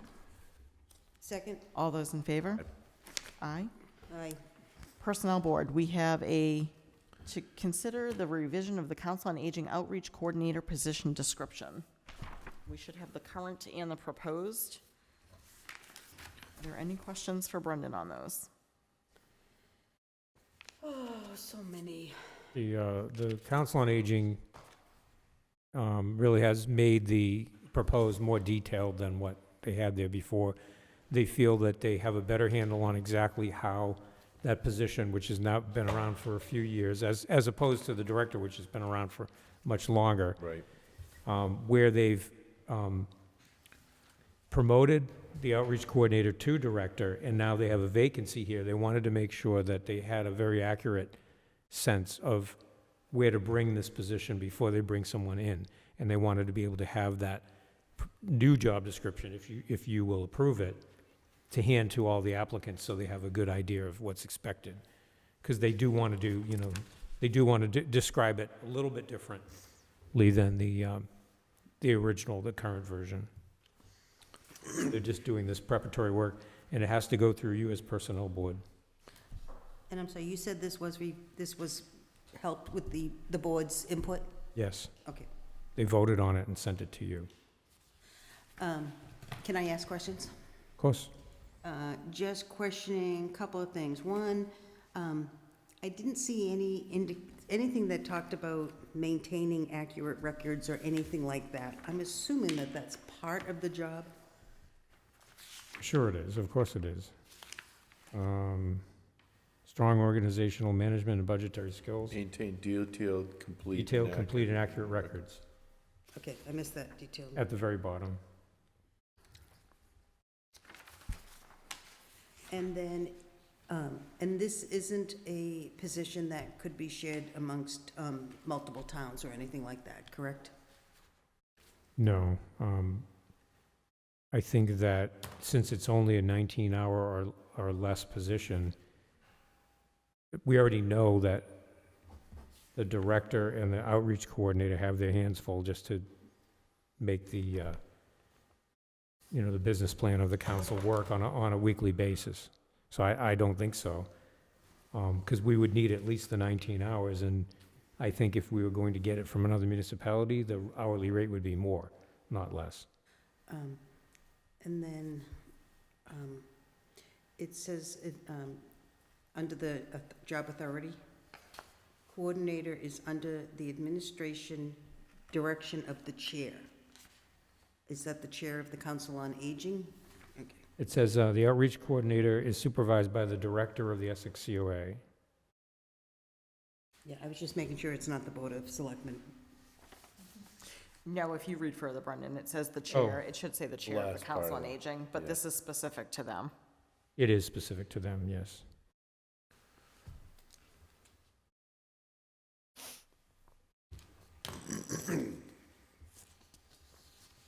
Do you have other questions, Alva? Well, I do. Keep going.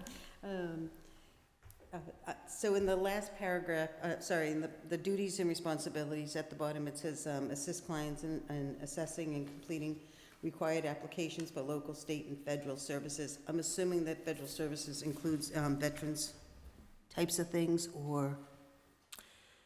Generally, they may help, but generally, we have veteran services that help with the veteran services. This is more specific to, It's Medicare. yeah, this is Medicare, this is the food, Okay. food and medical, Yeah. mostly. And then my only last question is in regards to, did I miss any reference to volunteer? Because are they not supposed to? They have a separate position that they want to bring online, which is going to be a volunteer, So it's going to be a separate Coordinator. position? yes. It's activities and volunteer coordinator, which would be a 15-hour per week. And so they did the promotion to the this board approved in its capacity as personnel board, a revised director's position. Then they promoted somebody into that position. Now they're trying to backfill the outreach coordinator, and they want to modernize or update the job description before filling that. And then they're going to come back to you with a new job description, because there is no job description for this new position, which would be 15 hours for the activity and volunteer coordinator. That's not part of this. Okay. But it's worth mentioning that they have been able to, even though we don't see the third position before us this evening, they've been able to do these three positions within the same budget that they've had for the, and forgive me for not knowing all the titles perfectly, but for the Kristen's position, Tessa's position, and the clerk's position. So they had three positions, the director, whatever Tess was Outreach called, coordinator and the clerk. and the clerk. They've been able to, with the exception of the 2% COLA, so their budget has come in. It was, I believe, 107,000 or 109,000, and now it's 112,000. So it's a $3,000 increase, which basically is just accounting for the little bump in the salaries for the 2% COLA. And other than that, we're not looking at adding the position by way of like a big funding source or anything. Well, they're not refilling the clerk, so all the Not clerk money is Is going going to into this third one. position that we'll see soon. Yeah. So my only question, which is a very silly one and probably formatting, Brendan, is that on the proposed, it says page 1 of 3. I circled that, I'm gonna make sure that, You, yeah. perfect. It must be a blank page. That's what I'm thinking, They but carried over, so it made it a third page, but I've got that all circled. you clearly know why I'm asking, right? Okay. So I have no other questions. Peter, do you I have have any? no comments. It's very succinct and more traditional, I think. I Yes. think it's good. So I will entertain a motion to approve the Essex Council on Aging Outreach Coordinator job description as presented. So moved. Second? All those in favor? Aye. Aye. And some reminders, we have the Essex Division Greater Cape Ann Chamber of Commerce meeting on Thursday, February 15th, 2024 at 8 a.m. at the Essex Public Safety Building. The next planning board meeting will be the zoning public forum, which is next Wednesday, February 21st, up here at 7 p.m. And then the next Board of Selectmen's meeting will be Monday, February 26th at 6 p.m., third floor. Is there any public comment this evening? If you have public comment, just unmute yourself.